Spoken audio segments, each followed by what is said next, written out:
इस्लाम तेरी नब्ज न डूबेगी हश्र तक, तेरी रगों में रवां खून है चार यार का।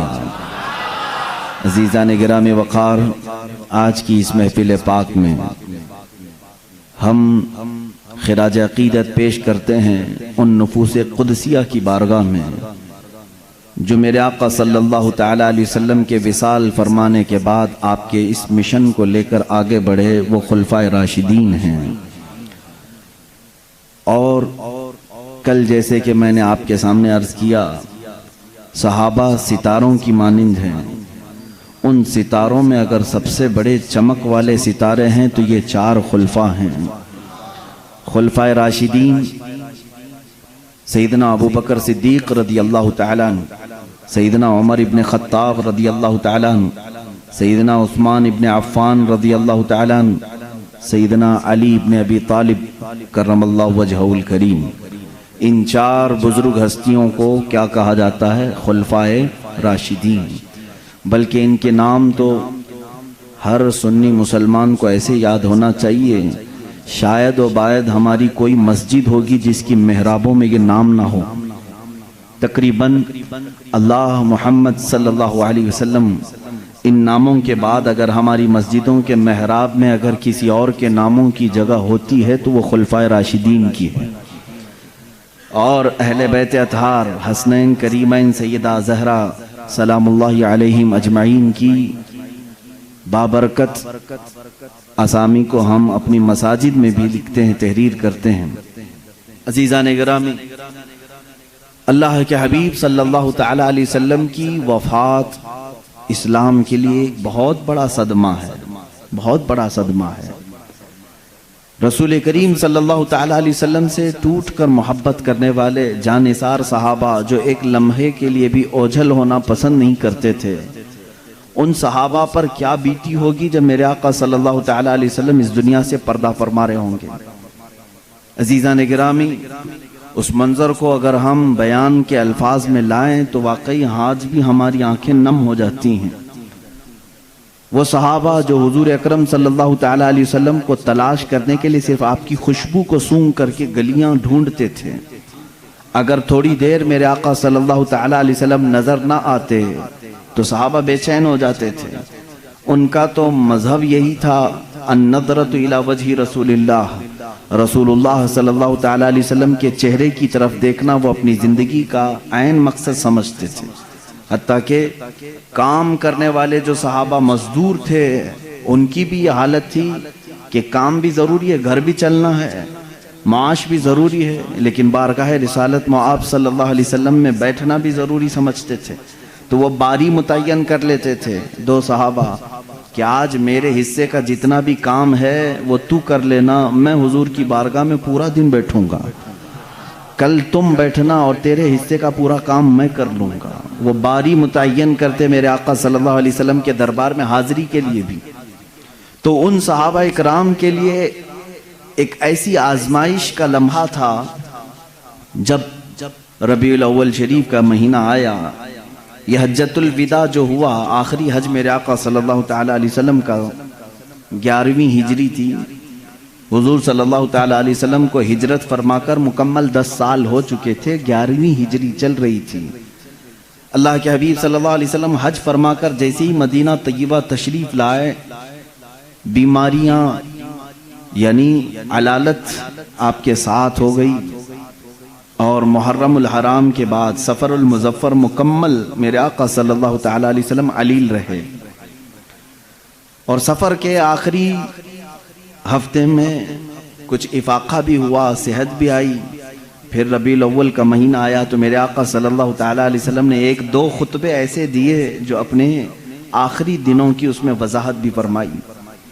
मिंबर पर खड़े होकर के एक मरतबा आप सल्लल्लाहु तआला अलैहि वसल्लम ने यूं फरमाया, अल्लाह ने अपने एक बंदे को इख्तियार दिया है कि वो चाहे तो दुनिया ले ले या तो अपने रब के पास जो है वो ले ले। अल्लाह के उस बंदे ने दूसरे ऑप्शन को कबूल कर लिया है, यानी अल्लाह के पास जो है उसको पसंद कर लिया है। इतना ही खुतबे में आपने फरमाया।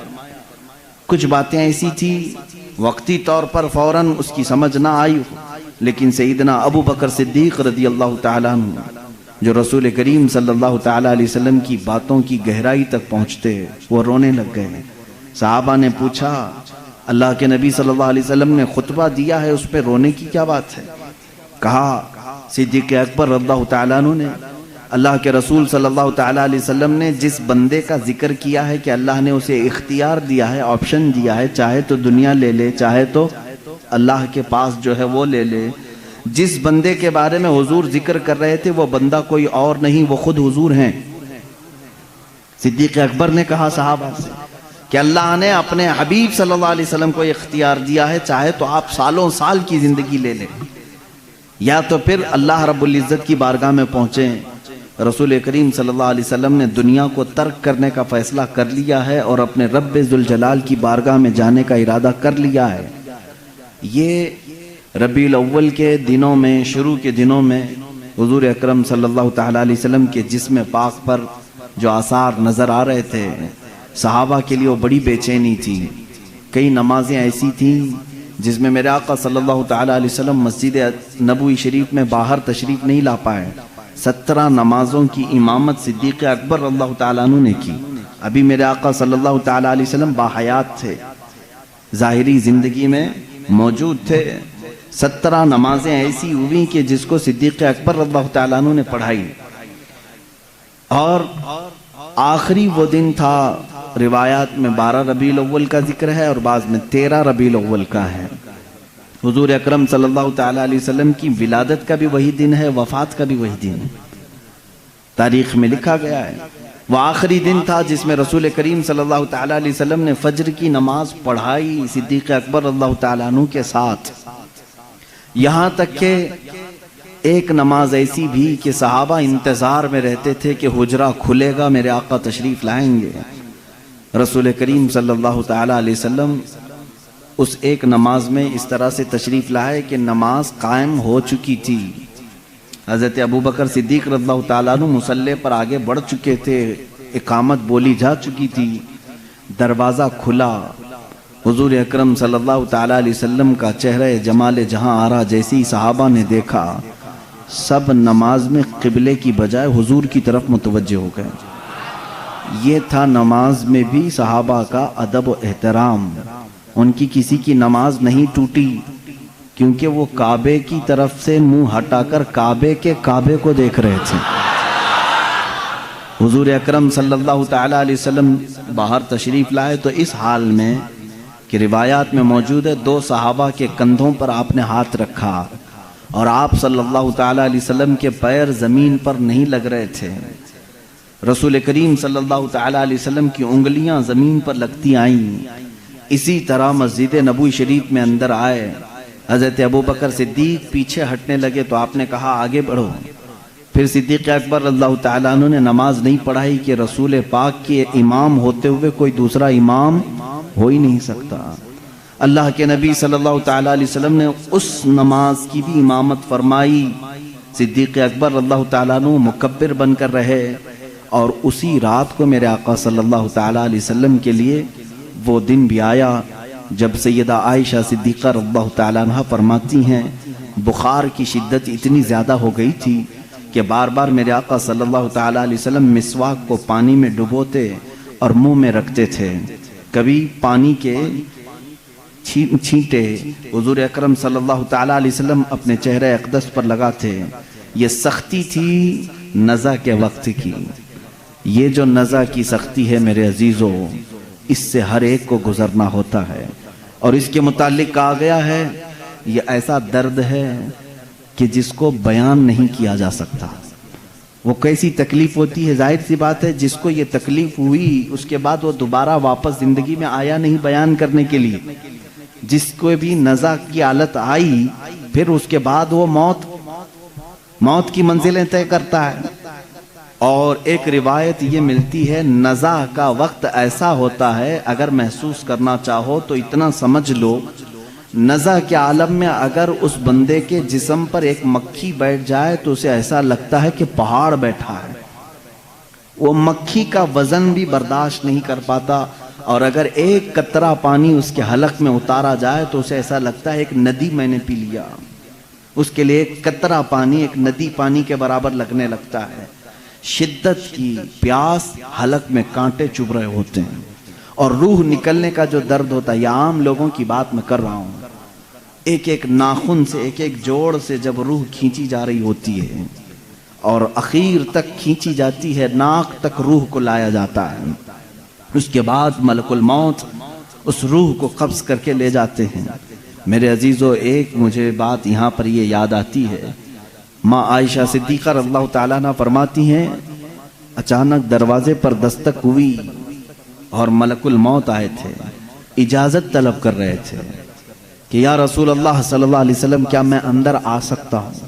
हुजूर अकरम सल्लल्लाहु अलैहि वसल्लम ने फरमाया, आयशा, ये फरिश्ता किसी की भी रूह निकालने के लिए इजाज़त नहीं लेता, ये मुझसे इजाज़त लिया है और इसके बाद अब कभी किसी से इजाज़त नहीं लेगा।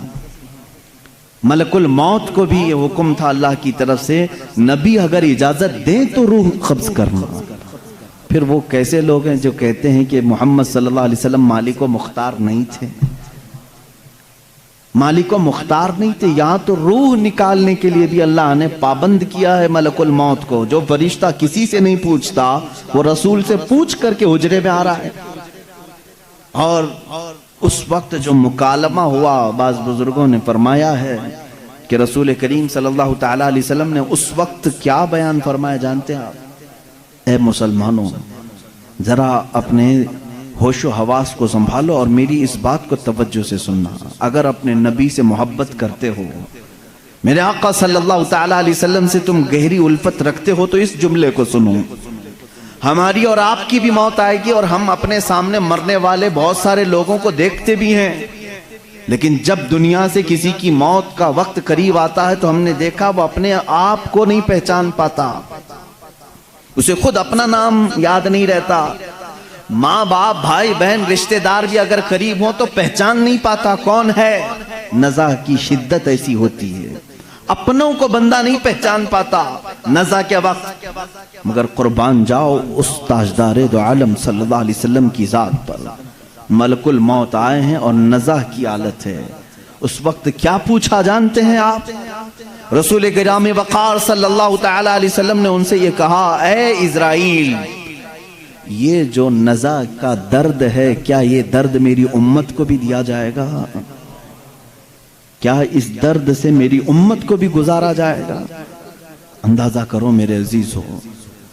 इसीलिए हमारे इमाम ने ये कहा, जो न भूला हम गरीबों को रजा, जो न भूला हम गरीबों को रजा, याद उसकी अपनी आदत कीजिए।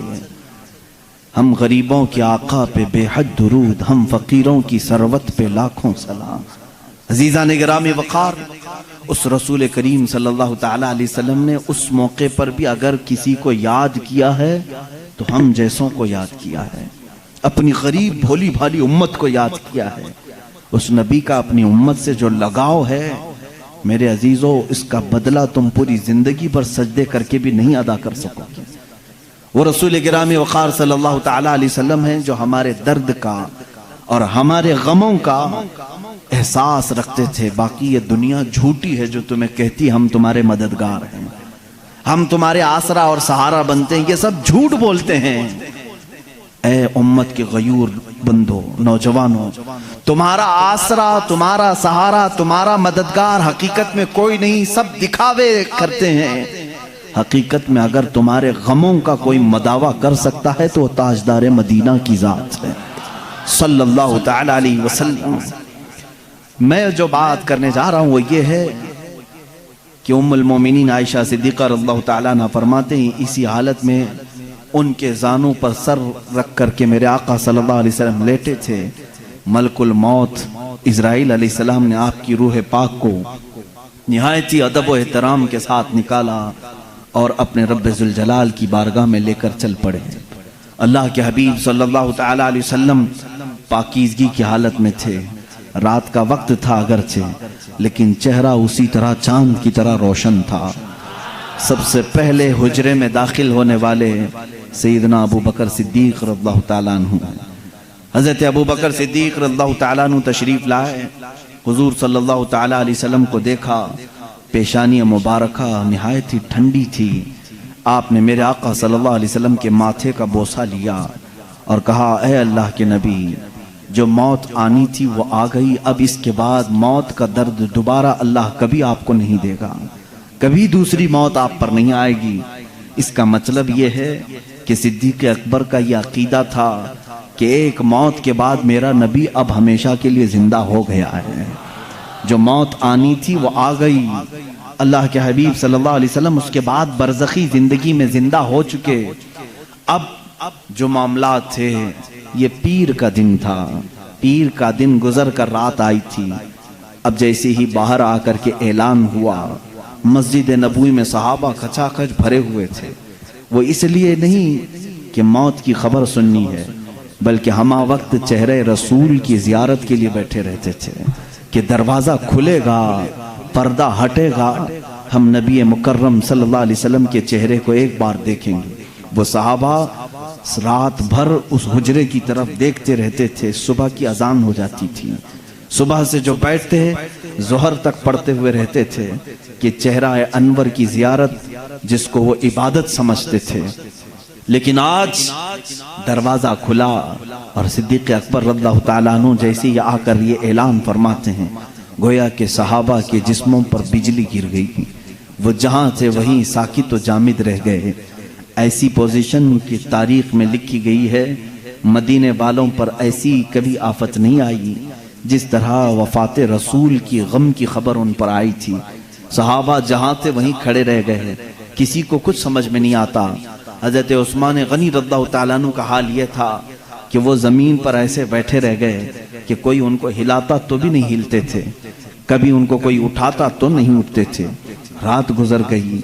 सुबह के वक्त सैयदना उमर फारूक रज़ियल्लाहु ताला अन्हु का हाल तो ये था कि जैसे उनको खबर दी गई, वह अपनी तलवार निकाल करके मदीने में बाहर गलियों में इस तरह घूमते थे, जोश से आवाजें निकालते थे, खबरदार अगर किसी ने कह दिया मेरे नबी का इंतकाल हुआ है, मैं उसकी गर्दन मार दूंगा, मैं उसकी गर्दन उड़ा दूंगा। मेरा आका व मौला फौत नहीं हुआ है, मेरे रसूल की वफात नहीं हुई है, मैं उसकी गर्दन उड़ा दूंगा अगर कोई कह दे कि मेरे नबी का इंतकाल हुआ है। वो उनका जोश था, फर्ते मोहब्बत में कहे जा रहे थे। लेकिन इस पूरी सिचुएशन को दूसरे रोज अगर किसी ने संभाला दिया है तो सिद्दीक़ अकबर की जात है। सैयदना अबू बकर सिद्दीक़ रज़ियल्लाहु ताला अन्हु ने सबको जमा किया मस्जिद नबवी शरीफ में। सहाबा से पूछा कि तुम अब तक किसकी इबादत करते थे, मोहम्मद सल्लल्लाहु अलैहि वसल्लम की या अल्लाह की? सुन लो, जो मोहम्मद सल्लल्लाहु अलैहि वसल्लम की इबादत करते थे उनका काम था अल्लाह की तरफ से वो आए और उन्होंने अमानत बंदों तक पहुंचाई और फिर वो वापस अपने रफीक आला के पास चले गए। तो जो उनकी इबादत करता था वो समझ ले कि उनका इंतकाल हो चुका, और जो अल्लाह की इबादत करता था वो समझ ले अल्लाह आज भी जिंदा है और हमेशा जिंदा रहेगा। और आयत करीमा उन्होंने तिलावत की, वमा मुहम्मदुन इल्ला रसूल क़द खलत मिन क़ब्लिहि रुसुल अफ़ा इम माता और यहाँ से कहते हैं अल्लाह ताला की आयत पढ़ करके, औ क़ुतिलन क़लबतुम अला अक़ाबिकुम, अल्लाह ने फरमाया मोहम्मद सल्लल्लाहु अलैहि वसल्लम अल्लाह के एक रसूल हैं, इनसे पहले भी रसूल आए और चले गए। अगर इस रसूल की वफात के बाद कोई मुंह फेर लिया, दीन छोड़ दिया, अल्लाह फरमाता फलन यदुर्रल्लाह, तो उसने अल्लाह का कुछ नहीं बिगाड़ा, अल्लाह का कुछ भी नुकसान नहीं होगा। जो कुछ भी बिगड़ेगा वो तुम्हारा खुद का बिगड़ेगा। रसूल के बाद कोई भी मुंह ना फेरे इस शरीयत से, कोई इस रास्ते से, इस इस्लाम से हटे ना। ये सिद्दीक़ अकबर रज़ियल्लाहु ताला अन्हु का खुतबा था, उसी खुतबे से आज तक इस्लाम जिंदा है। मेरे अजीजों, इसीलिए इस्लाम शख्सियतों से नहीं चलता है। आज मैं तुम्हारे सामने बैठा हूँ, इस मस्जिद का मुसल्ला मेरी ज़ात से वाबस्ता नहीं है। मुझ जैसे 1000 इमाम आएंगे, 1000 मुकर्रिर आएंगे, 1000 उलमा आएंगे, लेकिन दीन फलता है, फूलता है। रब ताला इस शजर को सुबह क़यामत तक कायम व दायम रखेगा। इस चिराग को हजारों फूकने वाले भी आएंगे, मगर अल्लाह इस चिराग के नूर को सुबह क़यामत तक जिंदा रखेगा। इसलिए कि इस इस्लाम की पूरी जात को अल्लाह रब्बुल इज़्ज़त ने किसी एक शख्स से नहीं रखा, बल्कि इसकी हिफाजत खुद अल्लाह ने अपने ज़िम्मे करम पर रखी है। अजीज़ान गिरामी, यहाँ से अब मेरे आका सल्लल्लाहु तआला अलैहि वसल्लम की तदफीन का मामला आया। बुध के दिन अल्लाह के हबीब सल्लल्लाहु अलैहि वसल्लम की तदफीन अमल में आई। इसमें भी बड़े मामलात हुए। सहाबा इकराम रिज़वानुल्लाहि तआला अलैहिम अजमईन के आपसी जो मामलात हैं, मैं यहाँ से अब जिक्र करना शुरू करूँगा। आज होशो हवास संभाल करके आप गौर से इन बातों को सुने कि हमारा सच्चा और सुथरा अकीदा क्या होना चाहिए। सहाबा के मुतालिक, अहले बैत के मुतालिक और इस्लाम के मुतालिक सही अकीदा क्या है। सहाबा इंसान थे। रसूल करीम सल्लल्लाहु तआला अलैहि वसल्लम के जानिसार सहाबा, वो जितने भी आला थे, परहेजगार थे, बड़े मकामात पर थे, लेकिन थे क्या? इंसान। इंसानी तकाजा है कि कुछ मामलात में इख्तिलाफात होते रहते हैं। हुजूर सल्लल्लाहु तआला अलैहि वसल्लम की सबसे पहली बात आई गुस्ल के लिए। हुजूर अकरम सल्लल्लाहु तआला अलैहि वसल्लम का गुस्ल दिया जाए कि नहीं दिया जाए। सहाबा अभी इस बात में डिस्कस कर रहे थे। बाज ने कहा, हमने आज तक मेरे आका सल्लल्लाहु तआला अलैहि वसल्लम के लिबास को उतरते हुए नहीं देखा, हम में से कौन है जो आपका लिबास उतारेगा। सहाबा इकराम रिज़वानुल्लाहि तआला अलैहिम अजमईन ने, बाज ने कहा, नहीं, हर एक को गुस्ल देने का हुक्म खुद मेरे आका सल्लल्लाहु अलैहि वसल्लम ने फरमाया, हम क्यों न दें। इसी असना में बीरे गरस का पानी लाया भी गया और रिवायात ये बताती हैं कि थोड़ी देर के लिए सहाबा को गशी तारी हुई। गशी का मतलब समझते हैं कि जैसे बेहोशी आती है या झांप जिसको कहते हैं, नींद आने से पहले झटके लगते हैं। जो सहाबा हुजरे रसूल में थे उन्हें झांप लगी या ओंग आई, गशी तारी हुई थोड़ी देर के लिए, और जैसे ही उनकी आंखें खुली उन्होंने देखा रसूल करीम सल्लल्लाहु तआला अलैहि वसल्लम को मुकम्मल गुस्ल दिया जा चुका था।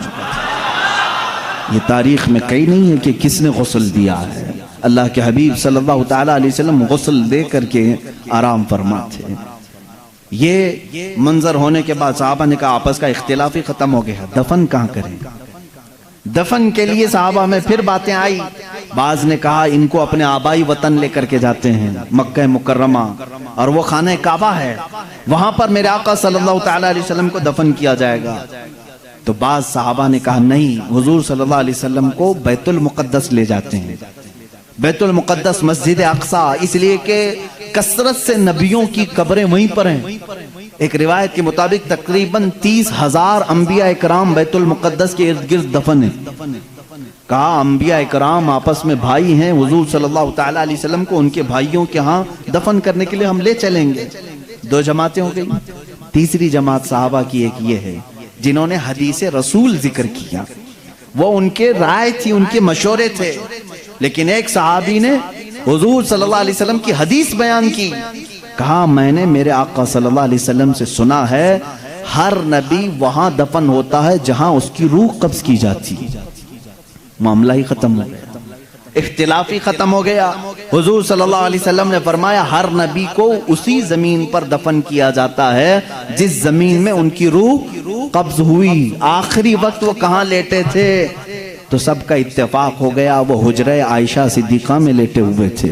यह आखिरी दिन था मेरे आका सल्लल्लाहु अलैहि वसल्लम का जिस हुजरे में आप आराम फरमाते, वो सैयदा आयशा सिद्दीक़ा का हुजरा था। हुजूर सल्लल्लाहु अलैहि वसल्लम ने अपनी सारी बीवियों के लिए एक एक हुजरा बनाया था, एक एक कमरा। आखिर जमाने में हुजूर सल्लल्लाहु अलैहि वसल्लम हजरत आयशा के हुजरे में लेटा करते थे। हजरत आयशा सिद्दीक़ा रज़ियल्लाहु तआला अन्हा से आपको काफी उनसियत थी, मोहब्बत थी, और सारी अज़वाज मुतहरात ने अपनी बारी उनके लिए कुर्बान भी कर दी थी। हजरत आयशा सिद्दीक़ा रज़ियल्लाहु तआला अन्हा के यहाँ हुजूर सल्लल्लाहु अलैहि वसल्लम खुशी महसूस करते थे। तो आखिरी वक्त आप कहाँ लेटे थे? हुजरे आयशा में। तो यहाँ आपकी रूह कब्ज हुई। तो सहाबा ने यह तय किया कि इसी हुजरे में आपका मदफन भी होगा, तदफीन यही होगी। हुजूर सल्लल्लाहु तआला अलैहि वसल्लम की कब्र अनवर वही बनाई गई। अब यहाँ पर तदफीन के बाद आपको मालूम है ये हुजरा यूं ही नहीं कि इत्तेफाक से ऐसी ही जगह खोद दी गई और दफन किया गया, बल्कि ये तो अज़ल से लिखा हुआ है, अज़ल से लिखा हुआ है। उलमा और मुहद्दिसीन ने फरमाया जो टुकड़ा मेरे आका सल्लल्लाहु अलैहि वसल्लम के जिस्म नास से लगा हुआ है जमीन का, जहाँ मेरे आका सल्लल्लाहु अलैहि वसल्लम की कब्र अतहर बनी है, उसके मुतालिक फरमाया गया वो जमीन का उतना हिस्सा अर्श आज़म से भी अफजल है, अर्श आज़म से भी अफजल है। आला हज़रत रज़ियल्लाहु तआला अन्हु ने अपने एक शेर में यूं फरमाया है कि खम हो गई पुश्ते फलक इस ताने ज़मीन से, यानी आसमान अपनी बुलंदी के बार बार दावे करते रहता है। आसमान मैं बुलंद हूँ, मुझ में चांद है, मुझ में सितारे हैं, मुझ में सूरज है। तो वो जमीन को ताने देते रहता था, आसमान बार बार ताने देता था, तू नीचे है मैं ऊपर हूँ, तू नीचे है मैं ऊपर हूँ। आला हज़रत रज़ियल्लाहु तआला अन्हु ने इसको एक शेर में लिख दिया है, खम हो गई पुश्ते फलक इस ताने जमीन से। आसमान की पुश्त मतलब पीठ टेढ़ी हो गई, एक ही बार जमीन ने ताना दे दिया। खम हो गई पुश्ते फलक इस ताने जमीन से, सुन हमारा मर्द हम पर वो सरवरे आला है, ये रुतबा है हमारा। यानी तेरे पास चांद सूरज सारे सितारे होंगे, लेकिन मेरे पास जो दौलत है वो किसी के पास नहीं, वो रसूल करीम सल्लल्लाहु अलैहि वसल्लम की ज़ात अक़दस है। मेरे अजीज़ों, मैं यहाँ तक के मामला क्यों अर्ज कर रहा हूँ, मुझे लंबी तारीख अर्ज करनी है। हुजूर सल्लल्लाहु अलैहि वसल्लम की वफ़ात के बाद अब जो मामलात आए वो यही कि आप सल्लल्लाहु तआला अलैहि वसल्लम की इस तख्त को, इस मुसल्ले को अब कौन संभालेगा।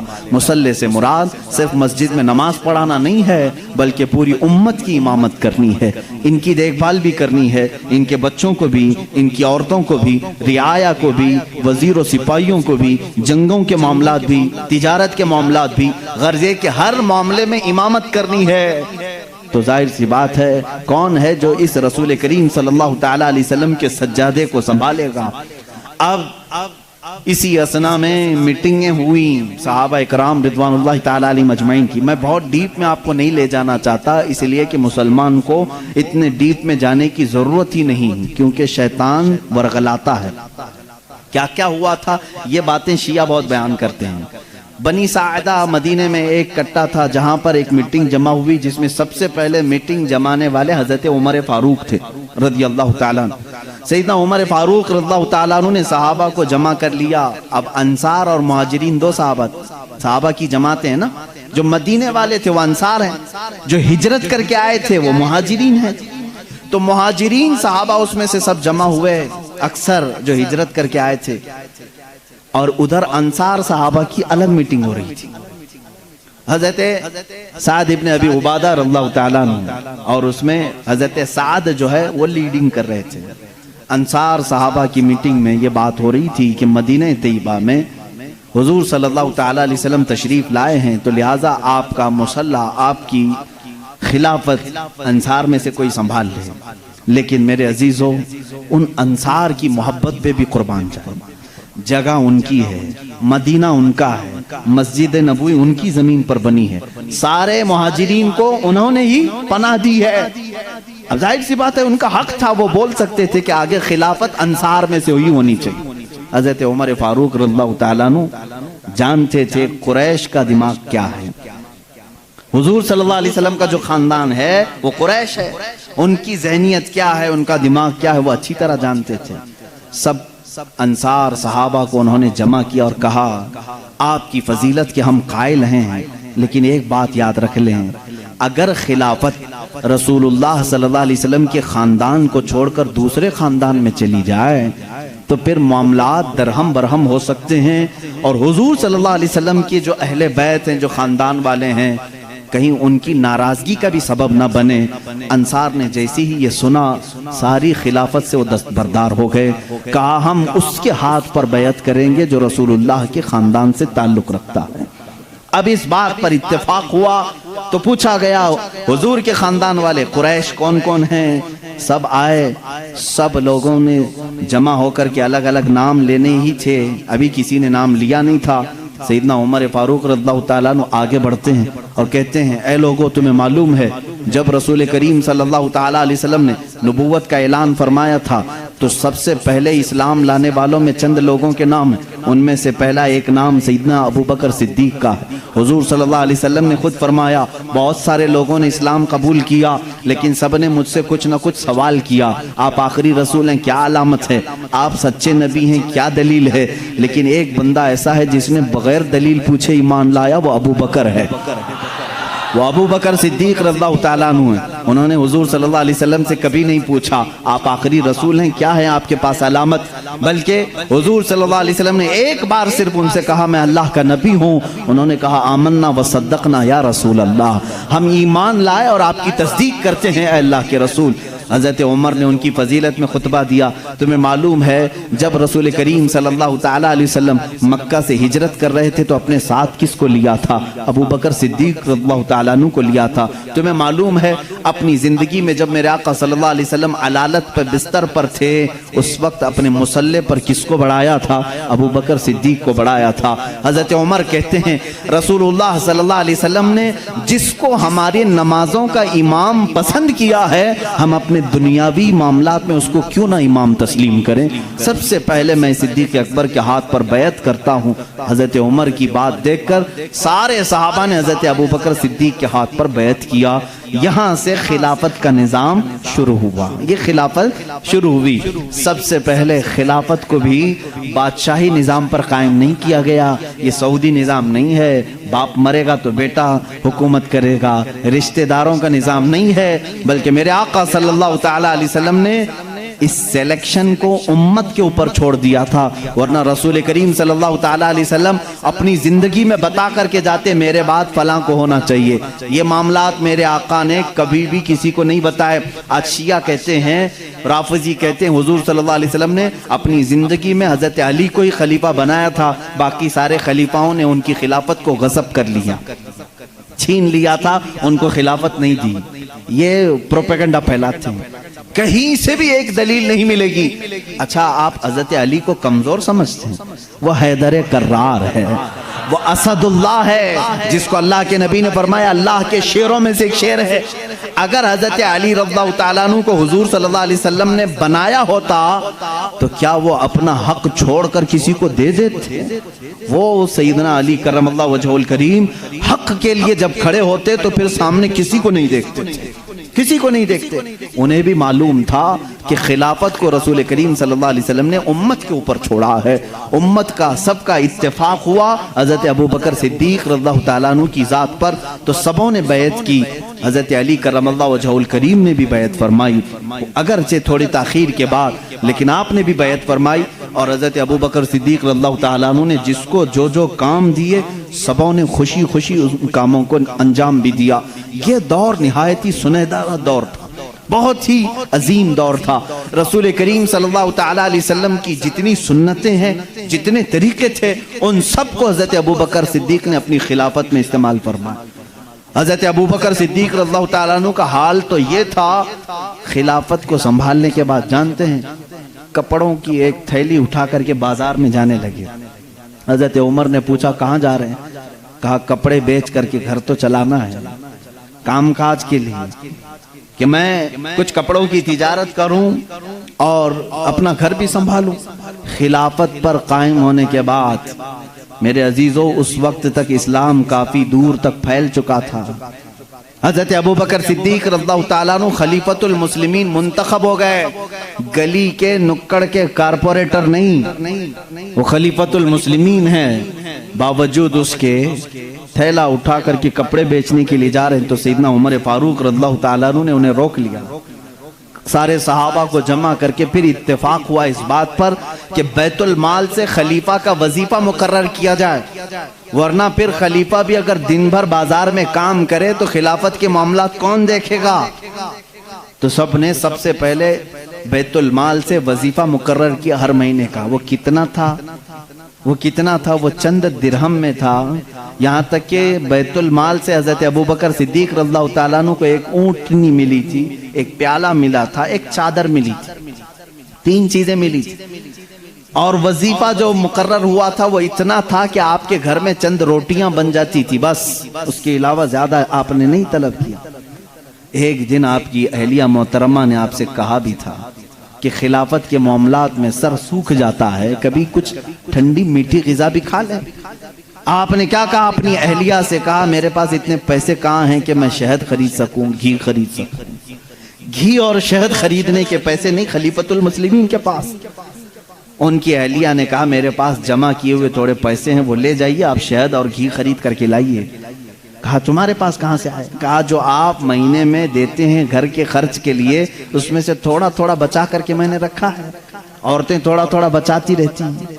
हजरत अबू बकर सिद्दीक रज़ियल्लाहु ताला अन्हु ने फरमाया लाओ उसको। वो ला करके दी। एक पूरी काफी उसमें दिरहम जमा हुए थे। हर महीने शायद थोड़ा थोड़ा थोड़ा वो जमाती हूँ।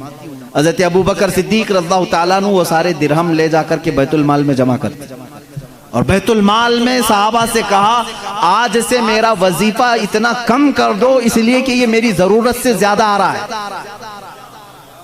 घर में मेरे बच रहा है, इसका मतलब जरूरत से ज्यादा आ रहा है, ये कम कर दिया जाए। माँ आयशा सिद्दीक़ा रज़ियल्लाहु ताला अन्हा फरमाती हैं जब हजरत अबू बकर सिद्दीक की वफात का वक्त करीब आया तो हजरत आयशा को उन्होंने करीब बुलाया। कहा ए आयशा, मुझे लगता है कि मैं घड़ी दो घड़ी का मेहमान हूँ। मेरे पास एक ऊँटनी है, एक चादर है जिसे मैं ओढ़ के सोता हूँ, और वो बर्तन जिसमें हम खाना खाते हैं, ये तीनों बैतुल माल के हैं। ये हमारे घर के लिए उस वक्त तक जायज़ हैं जब तक मैं खलीफा हूँ। जहाँ मेरी रूह कब्ज हो फौरन ये तीनों चीज़ें बैतुल माल में जमा कर दूँ। हज़रत आयशा रज़ियल्लाहु ताला अन्हा फरमाती हैं जिस दिन हज़रत अबू बकर सिद्दीक का विसाल हुआ उसकी शाम होने से पहले ये तीनों सामान बैतुल माल में जमा हो चुके थे। हज़रत उमर फारूक रज़ियल्लाहु ताला अन्हु ने उस दिन एक जुमला कहा था ए अबू बकर, आपने अपने बाद आने वालों को तो थका दिया है, आपके बराबर कौन हो पाएगा। इतने सख्त तरीके से आप खिलाफत को लेकर के चले कि उस पर चलना अब हर कस व नाकस का काम नहीं। वो सिद्दीक़ अकबर रज़ियल्लाहु ताला अन्हु का दौर था जिसमें आपके लिए कितने चैलेंजेस थे मालूम है। हजरत अबू बकर सिद्दीक रज़ियल्लाहु ताला अन्हु के लिए जो सबसे बड़े चैलेंज थे, हुजूर सल्लल्लाहु ताला अलैहि वसल्लम अपनी वफात से चंद दिन पहले एक लश्कर को मुल्के शाम भेज रहे थे। एक लश्कर जिसका सिपह सालार हजरत उसामा बिन जैद को बनाया गया था, जिनकी उम्र सिर्फ 18 साल की थी। उस लश्कर में तकरीबन 10,000 सहाबा थे जो जा रहे थे रोम के लिए या मुल्क शाम के लिए वो निकल रहे थे। वो मदीने से थोड़ा बाहर निकले थे कि हुजूर की वफात की खबर आ गई। वो लश्कर वापस आया मदीने। अब हुजूर सल्लल्लाहु ताला अलैहि वसल्लम की तदफीन भी हो गई, हजरत अबू बकर खलीफा बन गए। दूसरा चैलेंज आपके पास ये आया कि कुछ लोग ज़कात देने से इनकार कर गए। कहा अब हम हुजूर सल्लल्लाहु अलैहि वसल्लम की वफात के बाद ज़कात नहीं देंगे। मानिईन ज़कात कहते हैं वो लोग इस्लाम के एक बुनियाद को छोड़ रहे थे। कहा हुजूर जब तक थे हम अपने मालों की ज़कात निकालते थे, अब नबी नहीं है तो अब ज़कात नहीं देंगे। यानी वो इस्लाम से बरगश्ता हो गए, छोड़ दिए। कुछ काफिर हो गए, उनका ये फितना भी उठ गया था। मदीने के आसपास के कुछ लोग, एक चैलेंज ये था। तीसरा एक चैलेंज था मुसैलमा कज़्ज़ाब, जो हुजूर सल्लल्लाहु अलैहि वसल्लम की वफात के बाद ही फौरन अपने नबी होने का दावा कर दिया। उसने कहा मैं नबी हूं मोहम्मद सल्लल्लाहु अलैहि वसल्लम, और उसने एक अच्छी खासी फौज भी जमा कर ली। पैसा था उसके पास, माल था। अब देखिए तीन मामलात। ऐसे वक्त में एक तरफ ज़कात के इनकार करने वालों का फितना भी है, इनसे भी मुकाबला करना है हज़रत अबू बकर सिद्दीक को। अगर ये छोड़ दिया जाए तो ये सुराख बाद में जो है नहर बन जाएगी। एक तरफ मुसैलमा कज़्ज़ाब जो झूठे नबी होने का दावा कर रहा है, उससे भी मुकाबला करना है। और सहाबा इकराम, जाहिर सी बात है दोनों अगर जंग छिड़ती है तो दोनों जगह फौज की जरूरत है। इस असना में हजरत अबू बकर सिद्दीक रज़ियल्लाहु ताला अन्हु उसामा बिन जैद को कहते हैं जिस लश्कर में हुजूर सल्लल्लाहु अलैहि वसल्लम ने तुम्हें रोम या शाम भेजा था, उस लश्कर को लेकर जाओ, उस लश्कर को लेकर जाओ। उसमें 10,000 सहाबा जा रहे हैं। उस वक्त हजरत उमर फारूक ने कहा ए अमीरुल मोमिनीन खलीफतुल मुस्लिमीन, एक तरफ ज़कात के मुनकिरीन सर उठाए हुए हैं, एक तरफ मुसैलमा कज़्ज़ाब दज्जाल नबूवत का दावा कर बैठा है। ऐसे वक्त में आप उसामा बिन जैद को 10,000 का लश्कर देकर उस जगह भेज रहे हैं। उस जंग को कैंसल कर दें, अभी उसको रुकवा दें, यहाँ सहाबा की जरूरत पड़ेगी। हजरत अबू बकर की बात देखें, कहते हैं ए उमर तुम्हारी बात सही है, लेकिन मैं उस लश्कर को नहीं लौटा सकता जिसको रसूलुल्लाह ने रवाना किया था। हुजूर अकरम सल्लल्लाहु अलैहि वसल्लम अपनी जिंदगी के आखिरी लम्हात में जो लश्कर भेजे थे वो उसामा बिन जैद का लश्कर था। या और बात है कि हुजूर की वफात की खबर सुनकर के वो मदीने आए हैं, लेकिन उस लश्कर को रोका नहीं जाएगा, अगरचे ज़कात के मुनकिरीन और मुसैलमा कज़्ज़ाब से लड़ने में हमारे जिस्मों के चितड़े भी उड़ जाएं, मैं इस लश्कर को नहीं रोकूंगा। उसामा बिन ज़ैद रज़ियल्लाहु ताला अन्हु को बिठाया और भेज दिया।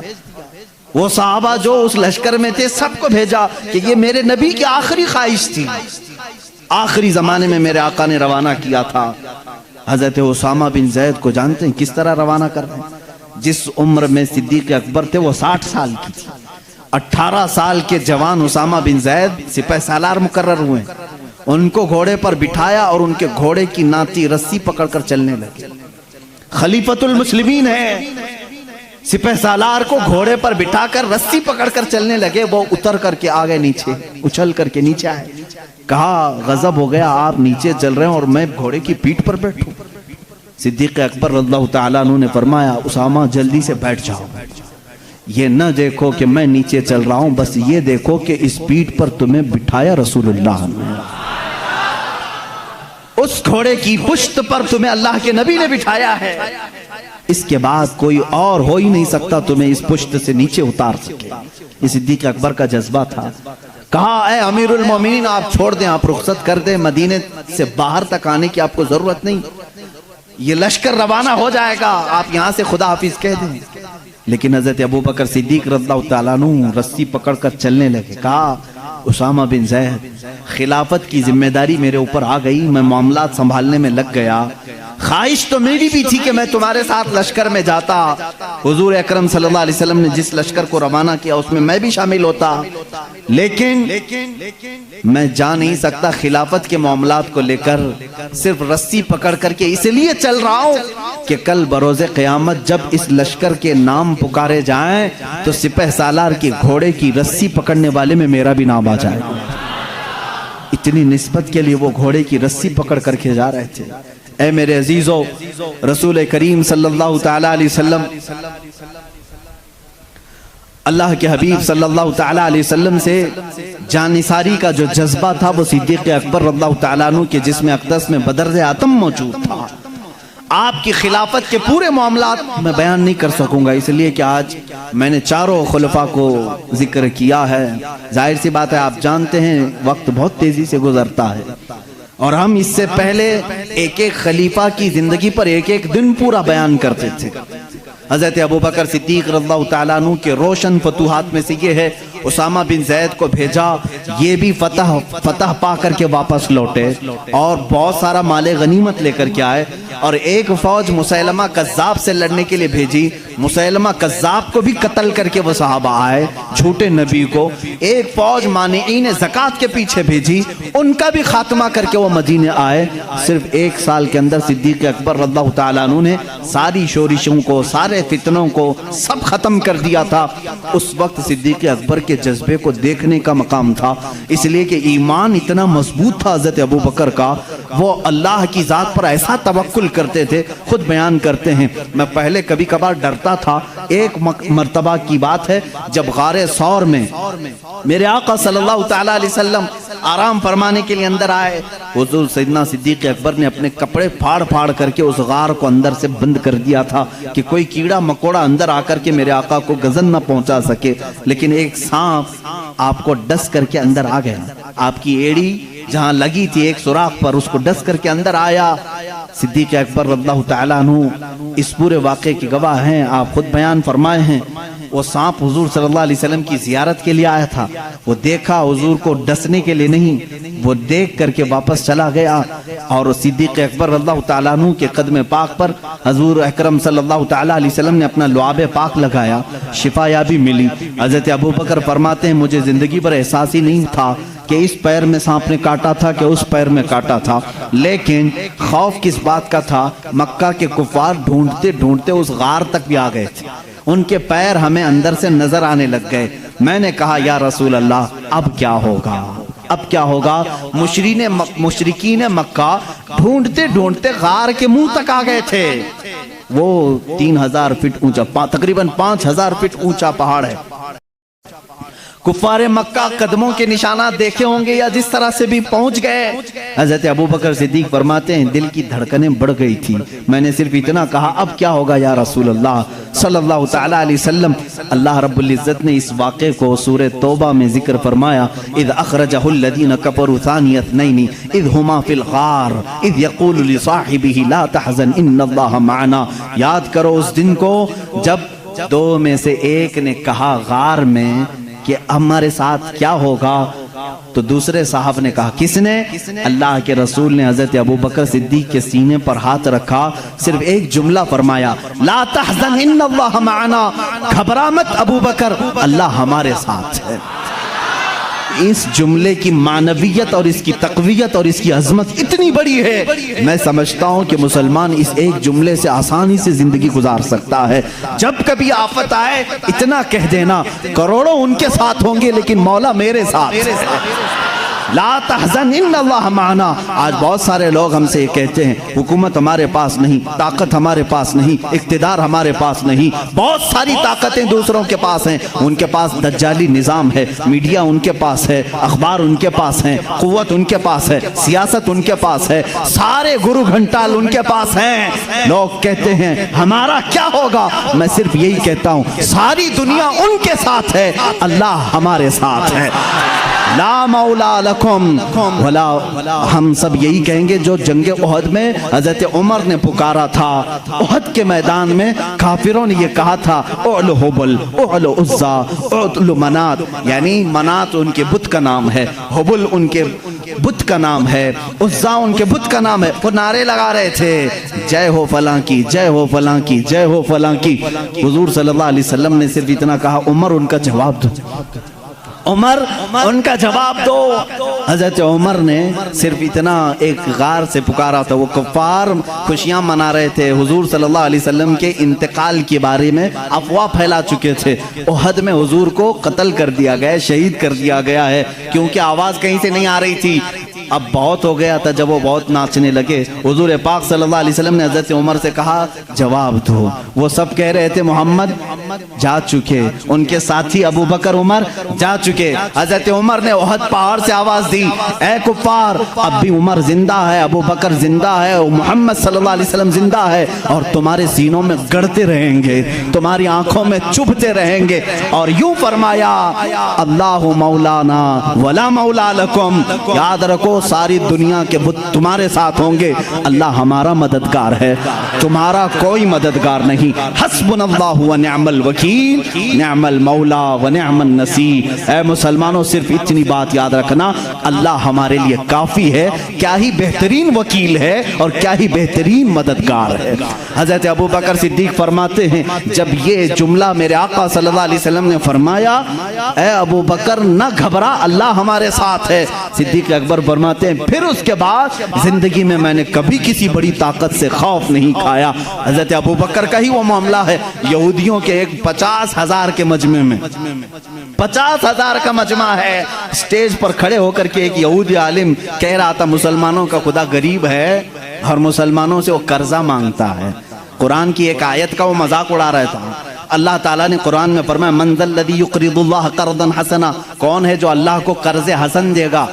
यहाँ कर्ज हसन से मुराद तुम नेकियां अल्लाह को कर्ज में दो, अल्लाह जन्नत तुम्हें बदले में देगा। लेकिन वो यहूदी मजाक उड़ा रहा था, मुसलमानों का खुदा तो देखो गरीब है, मुसलमानों से कर्जा मांग रहा है। सिद्दीक अकबर से बर्दाश्त नहीं हुआ, मजमे में थे, मिंबर पर खड़े हो गए स्टेज पर, उसका दामन पकड़ा और 2 थप्पड़ रसीद कर दी। मजमा उनका है, पब्लिक उनकी है, मार तोड़ हो सकती थी, लेकिन उस वक्त भी सिद्दीक अकबर का ईमान था 50,000 इनके साथ है मगर कुव्वत परवरदिगार मेरे साथ है। ये तवक्कुल का आला मकाम था। उस वक्त सिद्दीक अकबर रज़ियल्लाहु ताला अन्हु को उन लोगों ने पकड़ लिया और कहा इसको यहाँ नहीं मारेंगे, इसके नबी के पास ले जाएंगे। और वहाँ आए हज़रत अबू बकर के बारे में उन सबों ने कहा अबू बकर कैसा बंदा है तुम्हारा, यह हमारे आलिम के साथ बदतमीजी किया है। पूरे मजमे में आकर के हमारा आलिम खुदा की शान बयान कर रहा था, मुसलमानों की अच्छाइयाँ बयान कर रहा था। हमारा आलिम कह रहा था अल्लाह गनी है और मुसलमान फकीर हैं। और इतनी बात पर अबू बकर ने तमाचा मार दिया, झूठ कहा उन्होंने, बदल दिया। 50,000 का मजमा जो करता था वही काम आज का मीडिया भी करता है, वही काम करते, पूरे के पूरे बदल दें। हकीकत क्या है उसको बदल दो, क्योंकि गवाह इनके, मुकद्दमा इनका, जज भी इनका, कोर्ट भी इनकी, सब इनका है। लेकिन याद रखना मुसलमानों, सारे गवाह इनके हों, जज इनका बिका हुआ क्यों ना हो, लेकिन अल्लाह हमारे साथ है, अल्लाह हमारे साथ है। सिद्दीक अकबर खौफ नहीं खाए, मामला यहाँ तक पहुँचा, कोर्ट रसूलुल्लाह सल्लल्लाहु अलैहि वसल्लम के पास आ गए। सबों ने कहा, सिद्दीक ने, अबू बकर ने तमाचा लगाया हक बात पर। हजरत अबू बकर से हुजूर ने पूछा, इतनी बात पर तुमने मारा? हजरत अबू बकर ने कहा, ना, ये झूठ बोल रहे हैं, ये अल्लाह की शान में गुस्ताखी कर रहे थे, अल्लाह को फकीर कह रहे थे, मुसलमानों को अमीर कह रहे थे। कह रहा था ये जालिम कि अल्लाह इनका गरीब है, कर्जा मांगता है, इसलिए मुझे बर्दाश्त नहीं हुआ, मारा मैंने। हुजूर सल्लल्लाहु अलैहि वसल्लम ने पूछा उन लोगों से, क्या अबू बकर सही कह रहे हैं? उन्होंने कहा, नहीं, ये झूठ कह रहे हैं, गवाह हमारे पास। यहूदी आलिम ने एक गवाह सामने किया, 2 किया, 3 किया, 4 किया, 10 गवाह लाया, क्योंकि झूठे झूठे ही हैं। झूठों ने झूठों से कहा कि झूठ मत बोलना। अभी मरहूम राहत साहब का शायद जहां तक है, शेर व शायरी से मेरा ज्यादा शगफ नहीं है, ये इसी तरह के यहूदी थे जो ये कहते थे झूठों ने झूठों से कहा है झूठ मत बोलना। वो उसी तरह का मजमा, सब जमा हुए और गवाही दे रहे हैं सिद्दीक अकबर के खिलाफ। हुजूर सल्लल्लाहु ताला अलैहि वसल्लम अदल व इंसाफ के पैकर थे। आप सल्लल्लाहु अलैहि वसल्लम ने पूछा, अबू बकर तुम्हारा भी कोई गवाह है? तुम जो बोल रहे हो इसका भी कोई गवाह है? आपका गर्दन झुक गई। कहा, या रसूल अल्लाह, उस मजमे में मेरे अलावा कोई दूसरा था नहीं, थे तो यही सब, ये झूठ बोल रहे हैं, अब मैं क्या करूं? अदालत एविडेंस पर चलती है ना, सबूत पर चलती है। हुजूर अकरम सल्लल्लाहु अलैहि वसल्लम ने फरमाया, अबू बकर तेरा कोई गवाह नहीं, इनके पास इतने गवाह हैं। अभी ये बात चल रही थी, जिब्राइल अमीन आयत लेकर के आ गए, वही उतरने के आसार आए। रसूल करीम सल्लल्लाहु अलैहि वसल्लम के पास आयत नाजिल हुई, लक़द समिअ अल्लाहु क़ौल अल्लज़ीना क़ालू इन्नल्लाह फ़क़ीरुन व नहनु अग़निया। ऐ अल्लाह के रसूल, अल्लाह गवाही देता है, ये सारे यहूदी कह रहे थे अल्लाह फ़कीर है और मुसलमान गनी हैं। सिद्दीक़ अकबर ने झूठ नहीं कहा, इनकी गवाही के लिए अल्लाह काफ़ी है, अल्लाह काफी। अल्लाह ताला की तरफ से आयत आई, क्या सिद्दीक की शान है, तुम अकेले हो मगर गवाही के लिए रब तुम्हारे साथ है, अल्लाह तुम्हारे साथ। मुसलमानों घबराना ना, गम ना करो, अगर किसी मौके पर तन्हा हो गए इंतजार करना, अगरचे आज आयतें नहीं उतरती लेकिन मौला का अजाब तो जरूर आ ही सकता है। बना लो, तुम जो कुछ भी करना है बना लो, मुसलमानों के चेहरे खोद डालो, मुसलमानों की गर्दनें उखाड़ दो, मुसलमानों की इज्जतों के साथ खिलवाड़ करो, मस्जिदों को तहस नहस करो। तुम क्या समझते हो जमीन तुम्हारे बाप की है? ये अल्लाह की जमीन है, ये अल्लाह की जमीन है। इन्नल अर्द यूरिथुहा, अल्लाह ताला अपनी जमीन का वारिस जिसे चाहता है बनाता है। ये और बात है कि हम आज अमल के कच्चे हो चुके हैं, हमने खुद मस्जिदों से मुंह मोड़ लिया था, हो सकता है हमारे मौला ने हमसे मस्जिदें लेकर उनको दी हो, मगर मैं जानता हूं मस्जिद की वो सरजमीन तहतुस्सरा से लेकर अर्श आजम तक मस्जिद ही रहेगी और रब्बे जुल जलाल के यहाँ फैसला तो होगा। तुम अगरचे अदालतों को खरीद सको तो खरीद लो, लेकिन एक दिन वो आएगा जब आवाज आएगी लिमनिल मुल्कुल यौम, आज की बादशाहत किसकी है, आज की हुकूमत किसकी है? फिर जवाब भी आएगा लिल्लाहिल वाहिदिल क़हार, कहर करने वाले एक खुदा की आज हुकूमत है। आओ, अल्लाह ताला उस दिन आवाज देगा, ऐनल जबाबिरा ऐनल मुतकब्बिरून, कहाँ है वो जालिम व जाबिर, कहाँ है वो घमंडी लोग? आ जाओ अल्लाह की बारगाह में।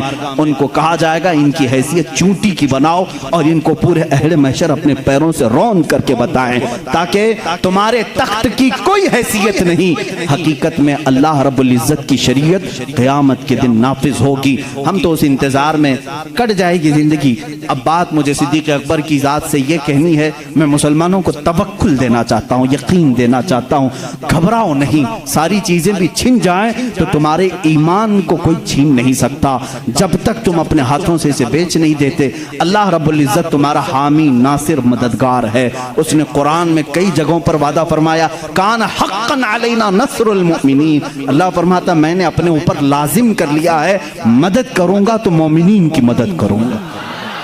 मदद करूंगा तो मोमिनीन की मदद करूंगा। मेरे अजीजों, आज भी मदद ही तो है, मदद ही तो है। अल्हम्दुलिल्लाह हम तादाद में अब खर्चे थोड़े हैं, लेकिन हमारी हैसियत ऐसी है, 32 दांतों के बीच में एक जुबान कभी किसी दांत से दबती भी नहीं है, कटती भी नहीं है। अल्लाह बस ऐसे ही इस जुबान की हिफाजत फरमाए।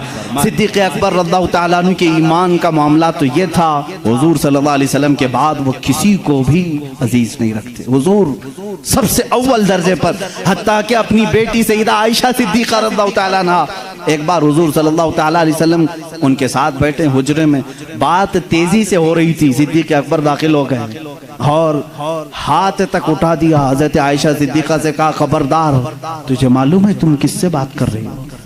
शौहर हैं लेकिन अल्लाह के रसूल हैं। हुजूर सल्लल्लाहु अलैहि वसल्लम ने हजरत अबू बकर को रोक लिया, यह हमारा मामला है, यह हमारा मामला है।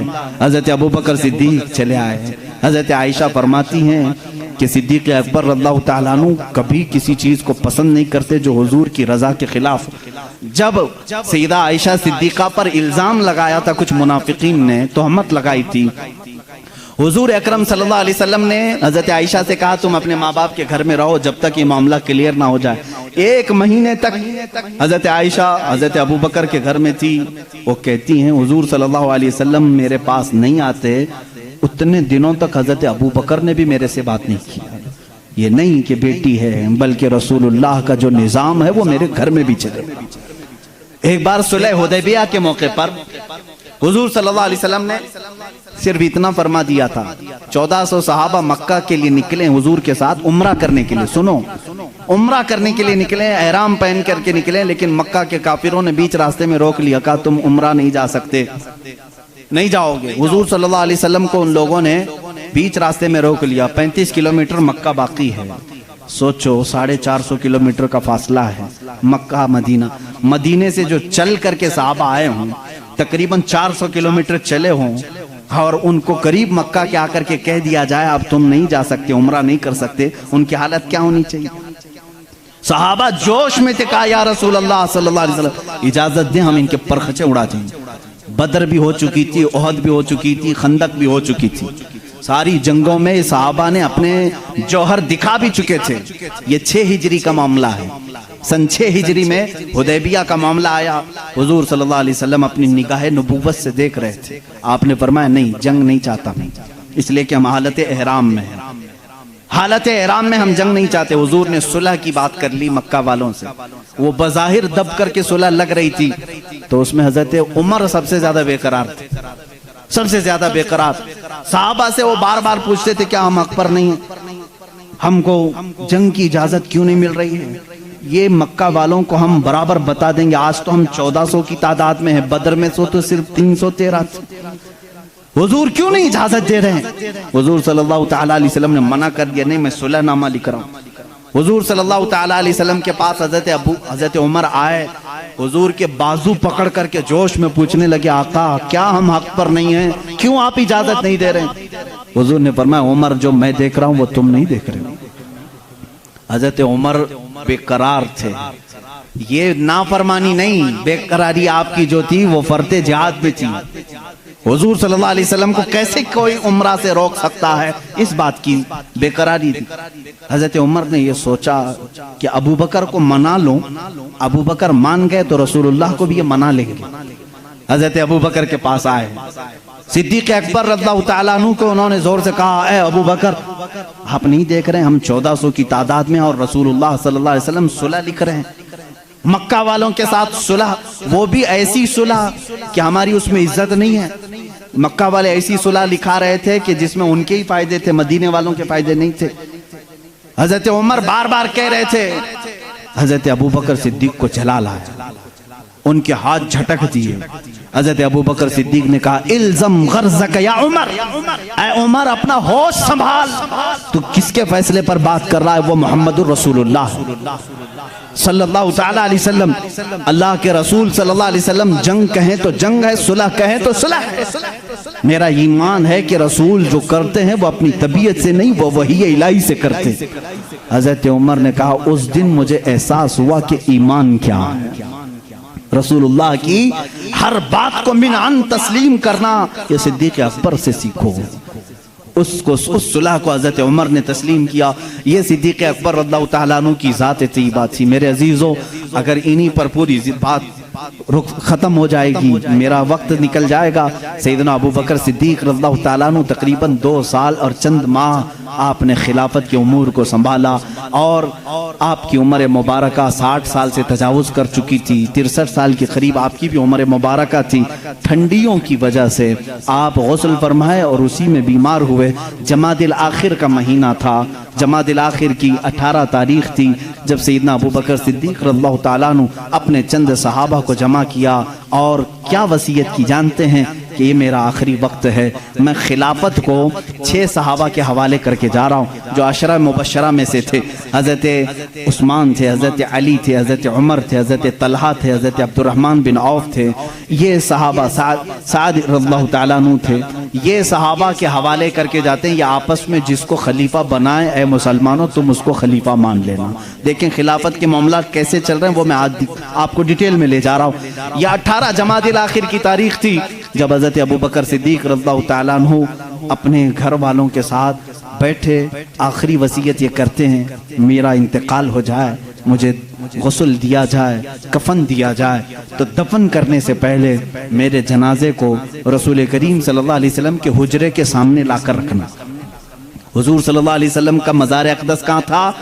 आयशा सिद्दीक़ा का हुजरा था और दरवाज़ा लगता था, वो एक कमरा था, दरवाज़ा था। हज़रत अबू बकर कहते हैं उस दरवाजे के पास जनाजे को लाकर रख देना और ख़बरदार कहीं ले जा करके उठाकर दफन ना करना, बल्कि बाहर खड़े होकर के इजाज़त मांगना। ऐ अल्लाह के रसूल, तुम्हारा रफ़ीक, तुम्हारा दोस्त आपके बगल में दफन होने की इजाज़त मांगता है। अगर रसूल करीम सल्लल्लाहु अलैहि वसल्लम इजाज़त दे दे तो मुझे हुजूर के पहलू में दफन कर देना।